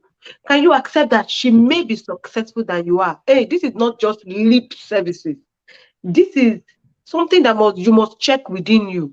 Are you going to be okay to wake up one day and there's paparazzi on your wife's faces, making sure that she's all over there, and maybe you are even at home, being the one, taking care of the home front while she's out there running things? Are you able to handle that and to accept that? That's one. Two, are you now able to lead such person without having an intention behind your mentality that women who are richer do not submit? Are you able to lead this kind of woman to a place of vision higher than you have met her? Like, are you going to be able to make it look like, oh, you moving forward is also one of my priority? Are you able to lead in that direction? 3, are you able to run? Because the word, if you like it or not, the word is going to make you run. I think sometimes we feel like, oh, I don't care. Even the scripture says, yes, indeed, we don't care. But sometimes you have to be conscious of the people around. Are you ready to run? Because if you are with a woman who has been known by the gate, he said it's at the gate. They knew her at the gate, and she was named by her husband's name. Her husband was new at the gate, was known at the gate rather. Just there where she was, they were already naming her. That must be the wife of so person. Are you sure that at that level, are you ready to run to can you run that race down to the gate? That yes, my wife is known here. Are you ready? Can you run? Can you run? Because it means that you are putting yourself on a pedestal of, I have to be a bit ahead in my mental capacity, in my emotional capacity, in my physical capacity. Then when it comes to socioculturally, are you ready to trample on cultures? Because that is when your mother will come out and say, is she not cooking? Is it because she's richer? One day, your sister will now come and maybe she's at home and you are rubbing her feet and they say, so because she's not richer, that's why you are rubbing her feet. Woman rapper. Yes. Yeah, I'm not talking woman rapper. Do you have the capacity to even break out some relationship in case it's going to affect your marriage, knowing that you and your partner are on the same race? That this person. Oh, come on, I can do that. When you want to marry someone, what I have learned is this: marry someone that you know will never hurt you. We never do something that, one of the reasons I married my husband was not because we love you, I love you, you love me. I'm too old. I used to tell people I'm old. I married late, so I'm old. It's not as people, the love was still checking me. I married my husband because I knew he knew God, and this man will not hurt me.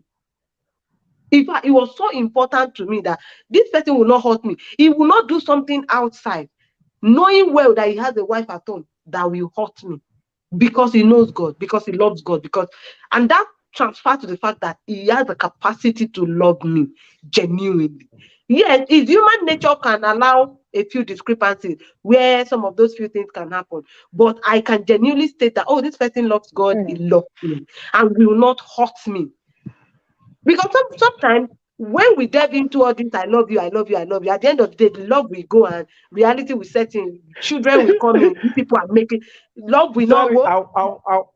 I want to cut you here. Okay. Sorry, I want to cut you here, and that's because we've spent about 1 hour 37 minutes already. Exactly. Yes, and please, I want to quickly add something. Yeah. Okay. I just wanted to mention, because I want to return you to your spouses and to your children. Yeah. So what is it that you wanted to add, sir? Yeah, I wanted to say that, look, if as a young man you're going to marry a lady that's wealthier than you, please look at Fela Drotoye. Yeah. Please look at Dave Mayer, the husband of Joyce Mayer. For me, look at the husband of Awoshika. Yes. Are you ready? Look at the husband of Reverend Funke. Even Reverend Funke's husband, Reverend Felix, is the one that owns the church. The travel this woman has done is more than her husband's son. Do you understand? She's more popular. She's brought more fame to him and to the church more than anything. Are they able to be the But then this was the other side. Sorry, this is the other side that is not often discussed too. Why are some of these guys, some of these gentlemen, why do they misbehave when their wives are also richer. And this is data that I want to give you. Because some of these ladies too, yes, you want a supportive husband, but you are not giving him an easy time. I was discussing about 2 days ago with some women, and they were giving me information. The husband that used to do well, give everything, gave his all of a sudden had financial setbacks, and they started Yoruba. Let me speak Yoruba. Wọ́n fi ojú ẹ̀ gbolẹ̀, wọ́n fi imú ẹ̀ gbolẹ̀, because the guy could not do what he used to do before. And I'm talking data. They practically rubbished these guys, that these guys became depressed, entered into depression. And these men started thinking, so if I had money, this would never have happened to me. So it will still happen to you, because a bad woman is a bad woman. A good man is a good man. It will still happen to you. Yeah, so those circumstances just, they bring those things out and all that. But a friend something that if you have money, you have true love. That money can buy you true love as long as you have the money. It is whenever the money goes down that the true love do you remember I said, down. Dr. Triple A, do you remember what I said before? Yeah. I said one thing we lack that I've realized or I've learned. I'm in no place. I don't advise marriage anyway. I'm not in the process of it, because how old am I that I'm advising people to get married? I'll be people in marriage. It's not my place. I'm still learning. But I've come to understand from the experiences of my parents, what I've learned, what I've seen couples do, my mentors do, that appreciation is important in marriage. Yeah. So if I want to come to MMG, if you have a man who is willing to stay with you even when you are richer, who is willing to do that and is putting structure to your life, Thank you. And that is what you will see in many women out there who would always say. So all these men that I talked about, all those men that I mentioned, Ibukwa Woshika's husband, Dave Mayer, Fela Drotoye, what have I seen in all of them? I've seen that they are wives. Oh my God. If you see the way, Pastor Funke Adejumo, Adejuma. If you see the way these women talk about their husbands, if you see the way they carry them, even you'll be jealous that say, mate, madam, do you understand? The way they talk about their husbands in public, the way they handle their husbands, the way they cherish their husbands, it also is an encouragement for the men to also say yes. Yes, women do it. I have a problem with men who are also richer. I mean, there are a lot of things that is interwoven, who are also richer, and their women their wives are also there trying to support them, trying to give them the base, allowing you to run. A lot of women have trampled on their visions and dreams just to give their men, but many men have not learned appreciation. Many. Let me come to MMG. But don't let us go that direction for Let me go to the question. The question I want to ask MMG. You know, the thing about it is that when these things are happening, I like seeing these things from two perspectives, right?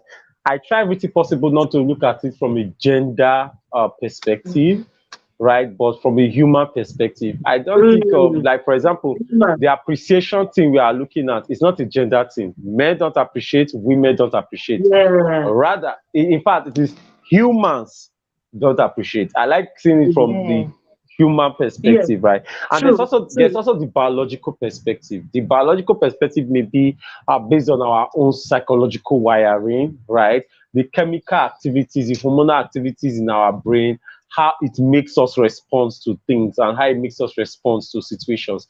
No matter how much we try to deny that, we cannot deny that. Like, take for example, like somebody said, a transgender said, a transgender, that is a lady who had not transgendered into a man, was asking that is it because you have a penis that make you think that you are more man than us? And my answer was simple. It's not just because I have a penis, it's because I have a testis that produces testosterone every day. And because every cell in my body, carries the Defines you as information a that man. I am YS, I am XY chromosome, SY chromosome. Every one of them carries it. I did not have to be injected with any substance. I did not have to do that. And if you look at my brain and if you look at my bones, like we normally say, if I died today, or if I were to die today or tomorrow or thereabout, and you assumed my body 100 years from today, You'll be and you decide recognized as to a ask man. what sex, I'll be recognized as a man. So if I choose to become a woman tomorrow, those basic things will never Cannot be change. changed. So I don't like seeing things from the gender perspective. I Yeah. rather like seeing them from the human True. perspective, Yes. humanity, and our biological, psychological wiring based on that sex, whether we are male or female. For gender, we can have 50 genders as well. Your gender can be based on how you think. You can have up to 50. But when it comes to your sex, you're either male or female. That's my own. When it comes to sex, you're either male or female. But when it comes to gender, Confusion. call yourself anything that you want to call yourself. That's fine. So MMG, I would like to ask for someone like you has this belief, the same conversation that Dr. Triple A and Teacher Ada has started a while ago, that there's no big deal. It's supposed not to be a big deal if you are a woman who is richer. So I would like to ask you, for a lady who is richer than the guy, and I also come to Joy, because Joy, initially, right, you were far richer until the dynamics changed, because you needed to now move from being the attacker to be the goalkeeper, to be the defender of the home, rather than be the person who is out there attacking and bringing money. So I'll still come to you. So I want to start with MMG. For what would be your advice? What would be your counsel to a guy to a lady rather, to a lady who is richer and more influential than her husband or than the guy that she wants to marry? What would be your counsel?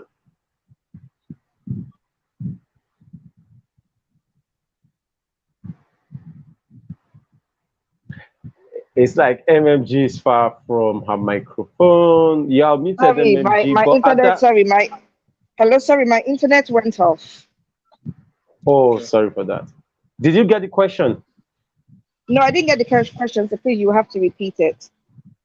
Okay, thank you. So before now, we talked to Dr. Triple A and Teacher Ada, and we requested that they advised the young men, whether I like it or not, it could never be balanced. There are many women who are richer than men, and there are many women who are going to marry guys that they are richer than. So we asked Dr. Triple A and Teacher Ada also contributed, advising such men, right? I'm sorry. I didn't want to do this, but you do know that there are many women now who actually want to get married, and the only guys that they see who want to marry them are the guys who are not as rich as they are. But they love them and they accept them. So I mean, at that instance, so what do you think those ladies would do? They would say, okay, guy, let's go there. Exactly. So that's what I'm asking MMG right now. MMG, for a lady who wants to marry a guy that is richer, a lady who wants to marry, a lady who wants to marry a guy that is not as rich as she is, what would be your advice to her, in also understanding that some of his behaviors may not actually be to spite her, may not actually be to control her or regulate her, but they may just be some maybe biological, psychological issues that that may just be playing out, or some things that she may be thinking. What would be your advice to such a lady who is richer than her guy? To me, I would say, first of all, ask yourself the honest question is, can you cope with it? That's the truth. Because it's one thing to say it's psychological, it's biological, environmental, blah, blah, blah. But then, can you cope with it? Because it's one thing to say, oh yeah, it's fine. When we enter, then when you then enter, and then you realize that okay, he's feeling a bit bitter that you went to buy your mom, some laces, and did not ask him, if he would like, if if he could also buy for his mom. You'll be feeling like, excuse me, she's not my mother. So are you ready to be dealing with those kind of behaviors? If you know you're not ready to be dealing with those kind of behaviors, you need to start from the very beginning to say, this is what I can deal with, this is what I cannot deal with. I cannot deal with a petty person. Me, I can deal with a petty person because I'm petty. Luke is freaking petty. That man is an Igbo man in a white man's body.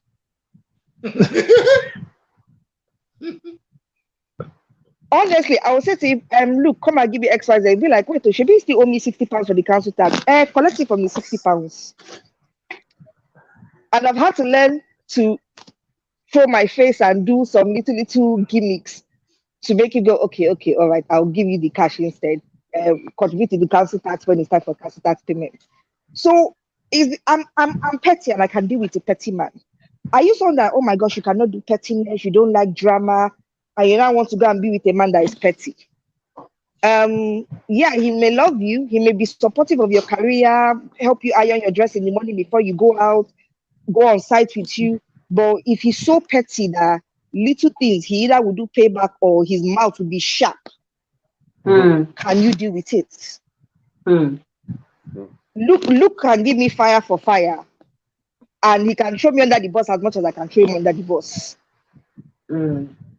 So what can you deal with and can you not deal with? You have to know from the very beginning before you even say you're looking for a relationship. Because from the gate set, you will know that this one will pass my power. Uncle, we're better off remaining as friends. Yeah. So you have to know your own self, know your own identity, know what you like and cannot like. And when I did that, that helped me with my internet dating. I was showing my friend, as in I had about 45 close to 50 guys' numbers on my phone. The way I was throwing them away. Next, because I refused to settle.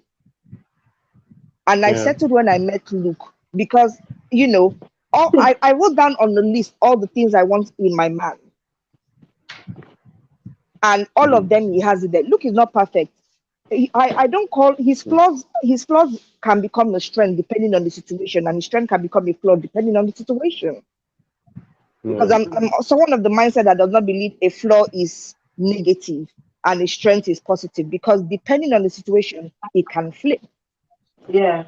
So correct. You have to really know yourself and what you want before you say, hey, I'm entering to start dating and, meeting with these guys or not. Because if you don't even know your own identity, your own values, your own principles, what you can endure and not endure, or more, when you come near your door, you will be like, I didn't expect this one. One thing from the beginning I said to Nicholas, you see this one of friends interfering in my relationship. I know they do. The moment his friends were trying it, I put a stop on it quicker than their head could spin.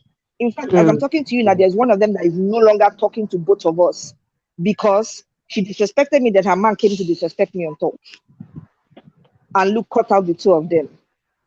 She sent him a message a few months ago, so just checking up on you, blah, blah, blah. Luke showed me a message the moment she replied. I said to you, what do you want to do? You want to reply? I said, no.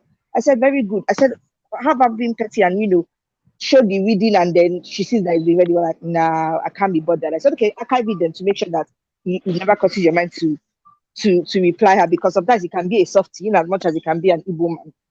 So know yourself before you enter that relationship. Know what you can endure, know what you can tolerate, and know what that for you, this one is I cannot deal. Are you the kind of person that you cannot deal with a man telling you that your cooking has too much salt in it? Are you the type of person that you cannot deal with a man telling you that, babe, I think you're going too far? Are you the kind of person that, you actually want to be praised all the time? Then you better go and find the one that will praise you and follow it. Find the one that will tell you the truth and follow it. Know from the beginning what you want, what you do not want. Write it in the list, what you expect of your man and what your man should expect from you. And if you're someone that is a Christian, always pray over it. Yeah. So sorry, one MMG said is what is prompting me to say this. And I've also seen that some people were having it real good, despite the fact that the lady was richer. The guy was okay with it too, before some third parties started wahala. Third parties like the guy's mom, third parties like the guy's friends, third parties like some neighbors or some community people. Wow. In fact, to some extent, some office staff of the guy called the guy and said, "Uncle, you know, be mad. How come your wife they do this one? What gave you audacity? You understand? You get it. So you know, audacity. Yeah, you understand. I'm telling you, we have audacity for madness. I'm telling you. No, so nobody can come near me with that kind of audacity. I'm telling you. I'm just telling you what happened. And because the reason why I'm saying that nobody can come near me with that audacity. Sorry to interrupt, Dr. Tripoli. The reason why I'm saying nobody can come near me with that audacity is because of two things. For example, nobody on Facebook can say I've entered their inbox to say, what is this gossip? What is this? What is that? No. That is it. The least I'll come to your inbox to ask you is, what's happened with your post? Who are you referring to? Never to find out what is the latest Facebook gossip.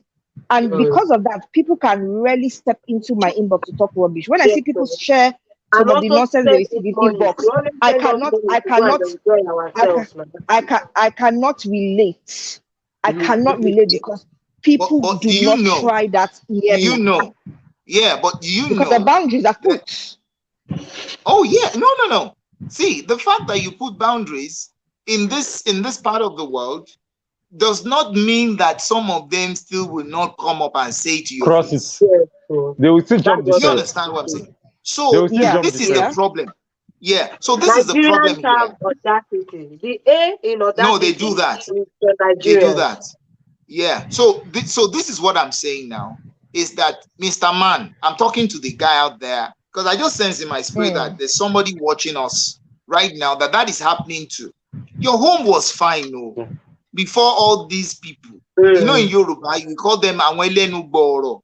You understand? They just brought in their trash and you accepted their trash and you messed up your own marriage. You are messing. You understand?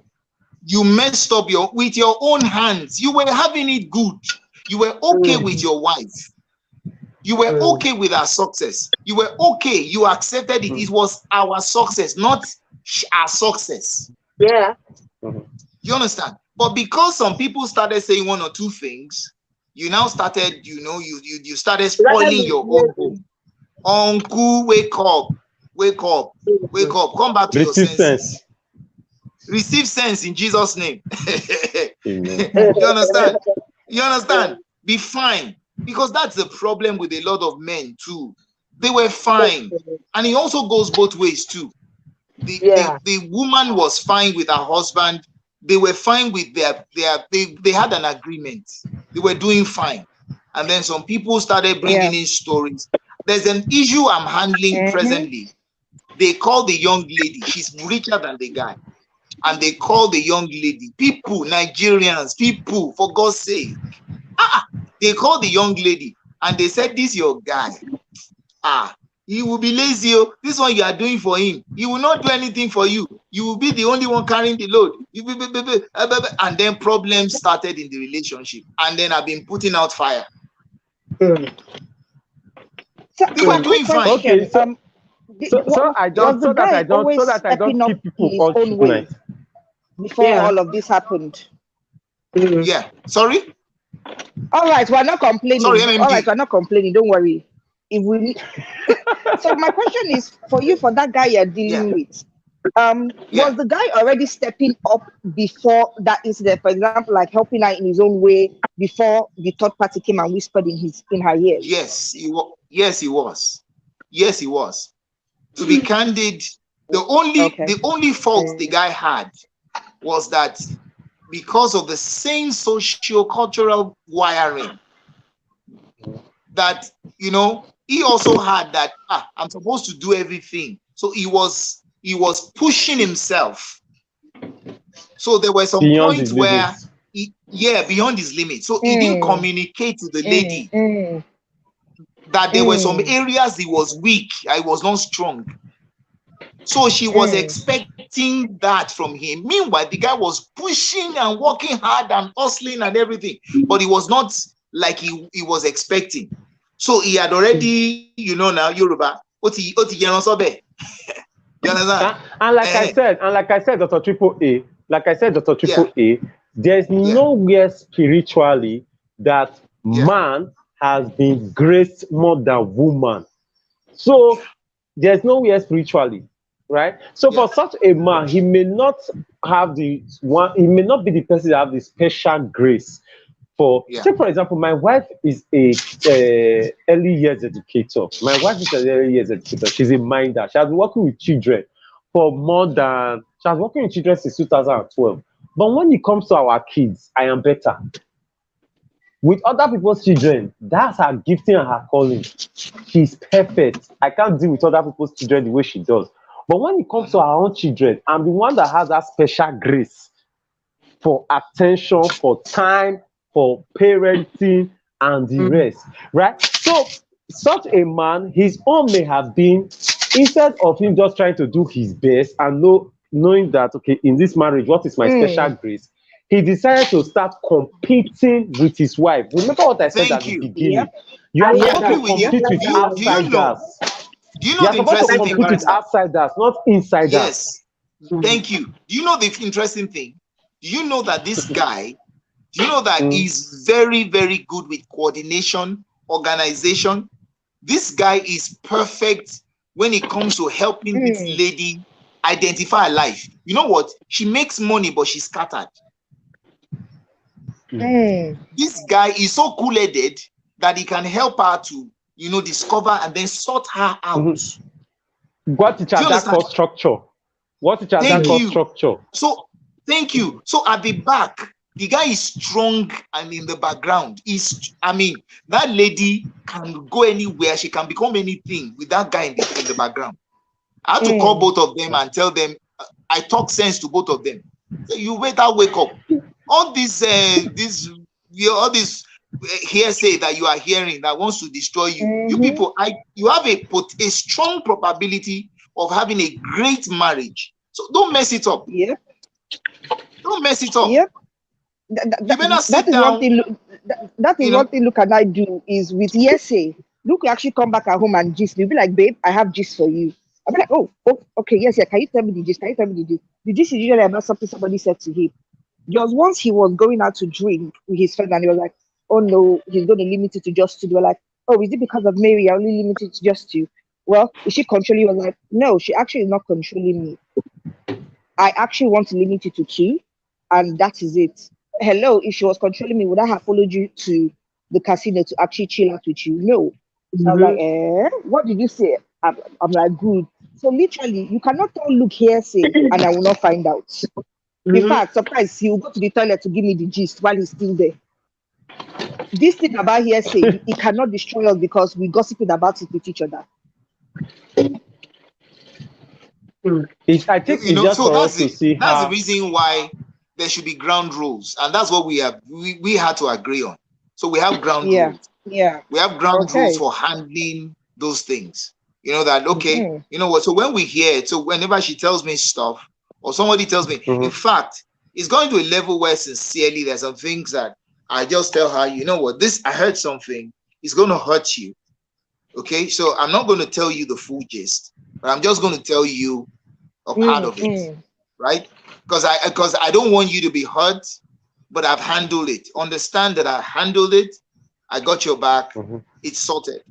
But this is a bit of exactly what happened. And then sometimes she tells me, okay, so it's gone to a level where one day I remember telling her that, you know what, babe, you know what, if you tell me what a particular person, I said, if you continue telling me what this person is saying, if you continue telling me, I will be bitter. I'm going to feel bad. I'm going to feel terrible. So please do me a favor. I already know who this person is because of pattern, what she has been doing. So please do me a favor, right? Yeah. I want to be able to see her and greet her well. I want to be able to see her and respect her. So please don't tell me whatever she tells you again. You understand? I'm telling you. And those that they are owing have spoiled. They want to spoil your own. I feel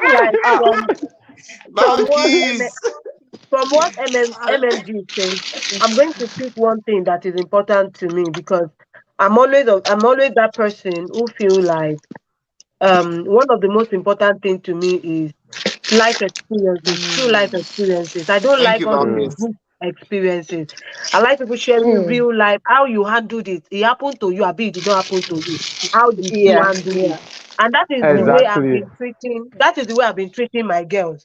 When I was going to leave Nigeria, my girls will say, "Mama will say it is like this," and we'll see her acting it out. And that is the way Mama will tell you I handled it. And I will come back to the table and say, "This is the way I handled it." So I've got this particular family who told me that one of the things she regretted most was not making ground rules. She feels that when it comes to the extended family from her husband's side, they throw a lot of things. Meanwhile, in that same family, let's say the brothers, the husband brother, the brother's husband, how do I speak that? Now has brother-in-law. Brother-in-law has in his own family, looks like the family created ground rules where even the mother-in-law cannot step in without first calling in. Do you understand? Wow. Okay. Like they have that rule that you cannot even call anyhow. They had the ground rule where you can't just visit just because you are family. They had the ground rule where you are coming and everybody, "Oh, we are sorry, we don't actually Serious want to." boundaries in place. They had boundaries in place, and that was a man who was willing to go for that boundary. That's true. That's very So true. the two of Very them true. is one of the things I've been telling my girls. Importantly, I would say, if you are going to get married, you see these rules must be such that you people will follow. There are things that I regret I didn't do. We are grateful for good mentorship who are helping us, to grow better in our marriages in this recent time.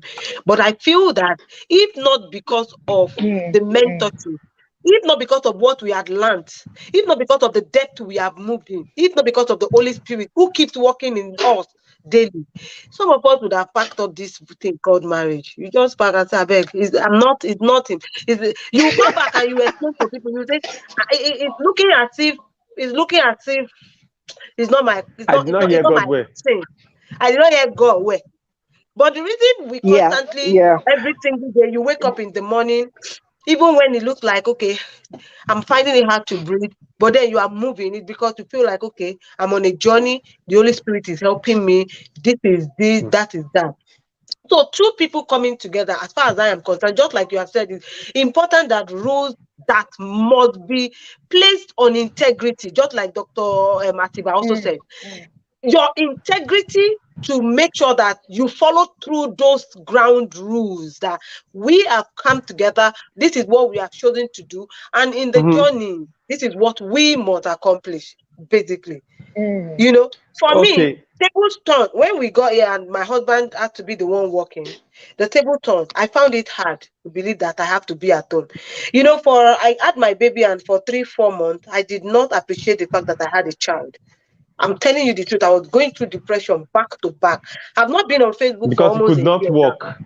Because you could not work the way you wanted to. Yes, because I could not do things I wanted. I could not. I'm used to saying, okay, this is how I want to spend. I have my money. I can decide to go on vacation. I can decide to. While I was single, I was always moving. Been an attacker. You've always been an attacker, and now you are not to be a defender and a goalkeeper, and you just could not get it. Do you understand? And I can't just understand it. I couldn't just. It took. That's why I said it took great mentorship. My mentors had to call in. My mentors had to call in and keep telling me, "Joy, you need to be patient. You need to breathe in." I'm telling you, I was running 360-degree into Great Depression. And on a good day, my husband would have come home one day and I would be in Nigeria. Because I was done. I wasn't ready. I wasn't ready. It wasn't something I wanted to do. And I kept thinking and thinking, how did I get here? How did it happen? Why do I even have a child? Why did I get pregnant? And then one day, Pastor Dieko Faleye called in And then she told me, she said, what do you really want to achieve that you have not achieved? And I looked at it and I felt like, okay, I wanted money. I was doing well. Everybody knew me, like I was doing well. I had my car. I had a school in my name. I had good money and I could travel anywhere, anyhow, eat anything. Today you could see me in Ibadan, and the next moment I would have flown down to wherever I wanted to. Like I had lived that life maximally. And then she asked me, what don't you have in those times? I said, well, I didn't have a child. He said, and so God gave you that child that everyone was looking for, that everybody climbed the mountain for, that everybody was doing prayer point on, and you cannot sit down and appreciate that gift from God. That day, through the night, I knelt before God and I was asking forgiveness. I feel I'm sharing this to people who are spiritually sound, who have understanding. This particular thing I'm sharing is not for the general. It's for people who are in the kingdom. So you would understand this part of it, so that everybody will not say, hey, it's not like that, it's not like that. No. When I looked at it, I took a look at my son and I realized there was no running I would have run in the entirety of my life. I would not been able to run into my child. That was a blessing that I could not do for myself. That was a blessing I cannot give myself. Myself and my husband would have constantly started sleeping with ourselves, doing dimensions of sleeping, until we would have not been able to have a child. And then look at me carrying a child I did not plan for, and God gave me free will. I cried that night and I told God, ever since then, I began to look at my son as God's blessing to me. It took me a step back to begin to look at my duties as a woman in my home. Let me leave my husband to lead. I took a rest. I said, Joy, rest. You have been running for the past 13 years of your life, so rest. Sorry, guys, my phone is dying, so I'm gonna have to leave the conversation. But it's been before you leave, can you drop us one word? What will be your final word before you leave? This is already 10:20. What will be your final word before you leave? Shit.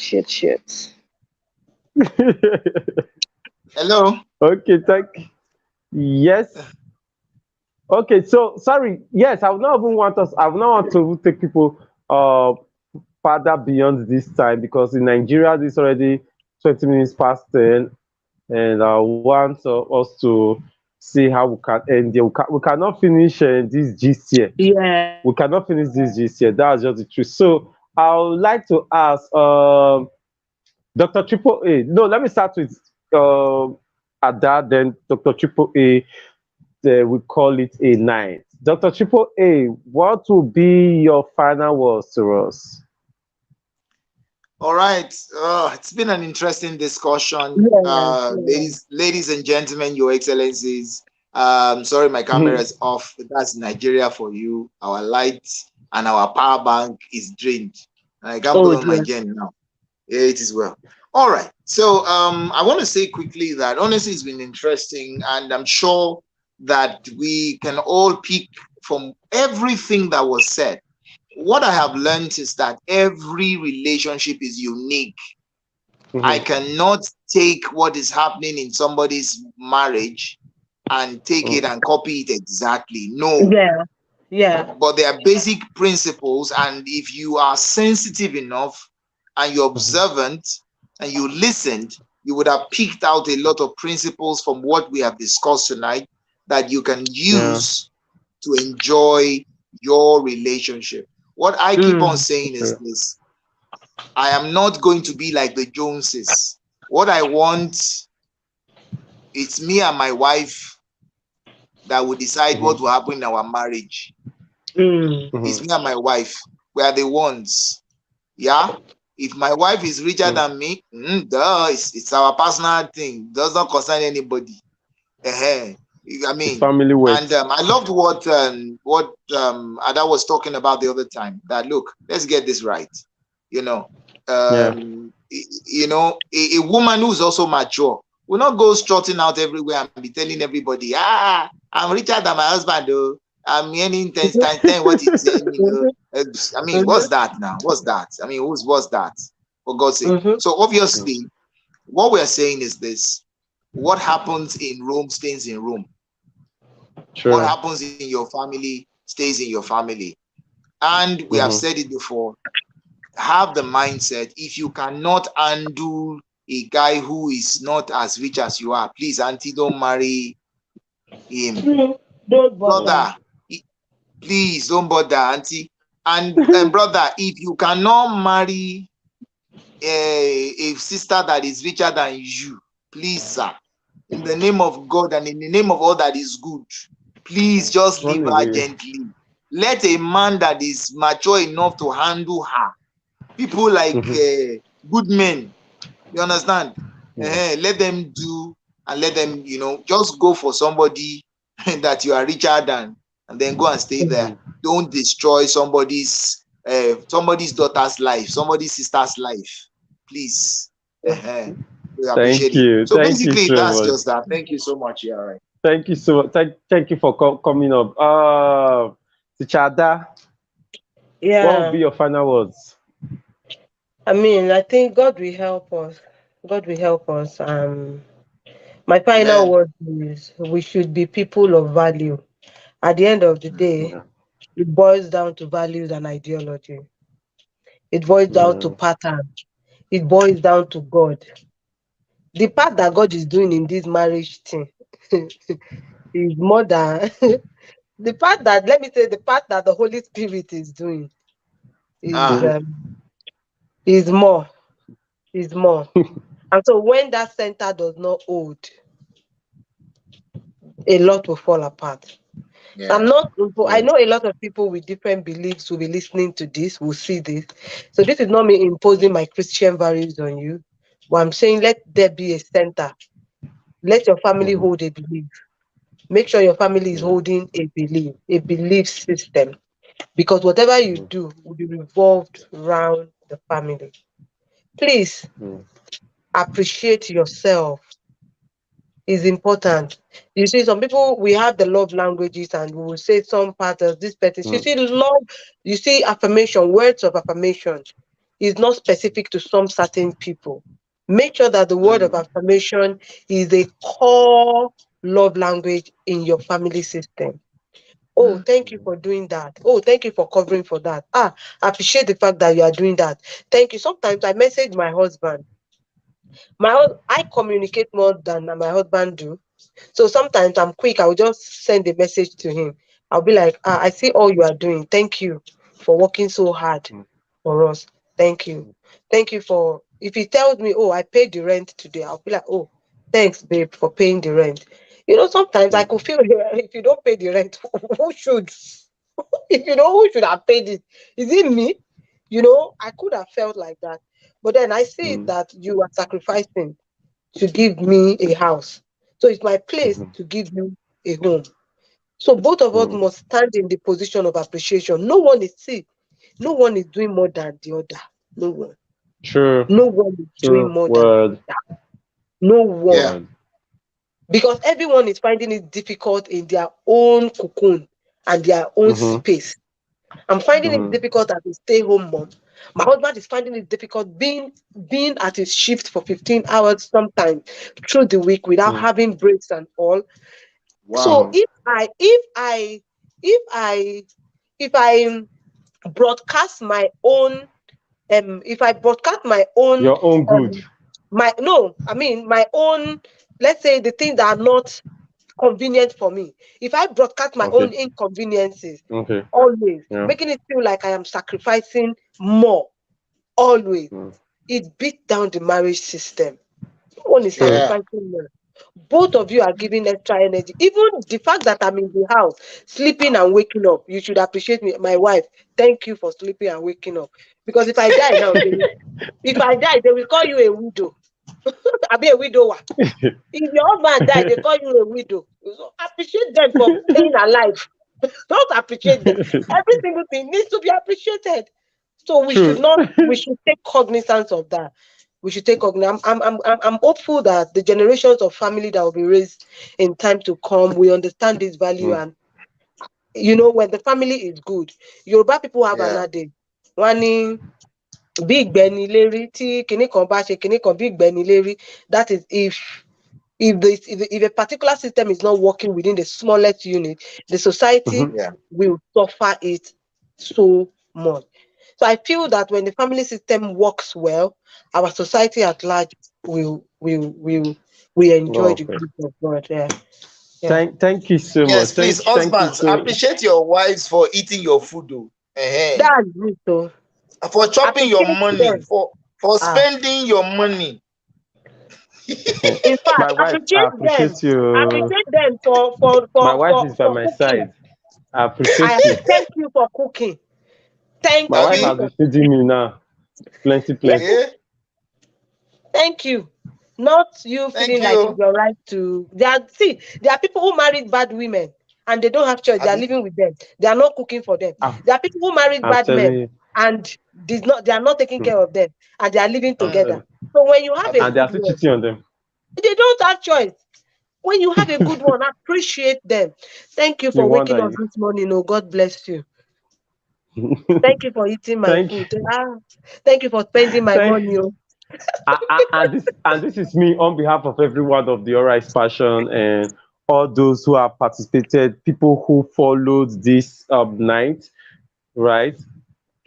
We had about 15 people following us live, who followed live. Thanks to people like Bakis Raji, who commented. In fact, Bakis followed from the US.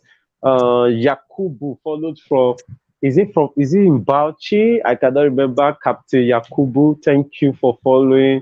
And seeing people who follows. Thank you for commenting. Thank you to Dr. Triple A. Thank you for Teacher Dad. Thank you for MMG. In case you don't know, for those who are watching right now, we try to do this every month. So every month, January, expect the counselors will be gisting or something else, and we'll see how we can just make people's lives better. This is your right passion. If you are yet to subscribe, tell people about us, share this. Right, so the moment we are done now, this will be available for you to share with your friends and family, so they get to learn the same things that you are learning. Birds of a feather flock together. If you are the only person who is getting the right information and your other friends are not getting it, evil communication will corrupt the things that you have, because scripture says that, and the good seed fell on tongues and the tongues choke it up. So if you have good information, you have good knowledge, you have good wisdom, and you don't share it with your friends, the bad information, bad orientation that they have will choke you, right? Because it will become tongues that will choke up the word in you that you have received. So every one of us, my final words to everyone is that as much as possible, and I'm addressing men most especially, the blessing is not gender based, right? There's no rule, there's no law anywhere that says that in a marriage, God must bless a marriage through the husband. God can choose to bless your marriage through your wife or through your children, not necessarily even through you. Yours is just to ensure that you play that role well as an administrator over that particular family. And I say it again and again, there's this misconception we have out there that the man has to be the provider, protector, and the priest. But we should realize that the provider is actually God, the protector is actually God, and the chief priest is Jesus, right? So whatsoever one you are playing is just assistant, all right? So you cannot go and be taking God's glory over your marriage. And if God chooses to bless your marriage through your wife or through your children, accept it. And dear women, headship is not by who provides or who earns more. So if you earn more, it does not automatically make you the head, right? That will make Niger Delta the head of Nigeria, because Niger Delta earn more money through crude oil. But we know that the Federal Capital Territory is the truth, but the Federal Capital Territory is Abuja. If you are going to use who earns more, then the Federal Capital Territory should either go to Warri, or you should go to Port Harcourt, or you should go to Akwa Ibom, Iketekpene, right? But then the Federal Capital Territory is in Abuja. And what does Abuja provide in this country for it to be Federal Capital Territory? But that's just how administration works. It is not who provides more that is the head. The head is just based on who is best suitable to handle things at that particular time, differing to one another. So thank you guys so much for following, and I just pray that the grace of our Lord Jesus Christ, the love of God, and the sweet fellowship of the Holy Spirit will be with you, your marriage, and your family in Jesus' name. Amen. Amen. Have a blessed night. Amen. You Bye. all. Bye. Good night. Wonderful time. Good Bye, night. everyone. Bye. Thank you.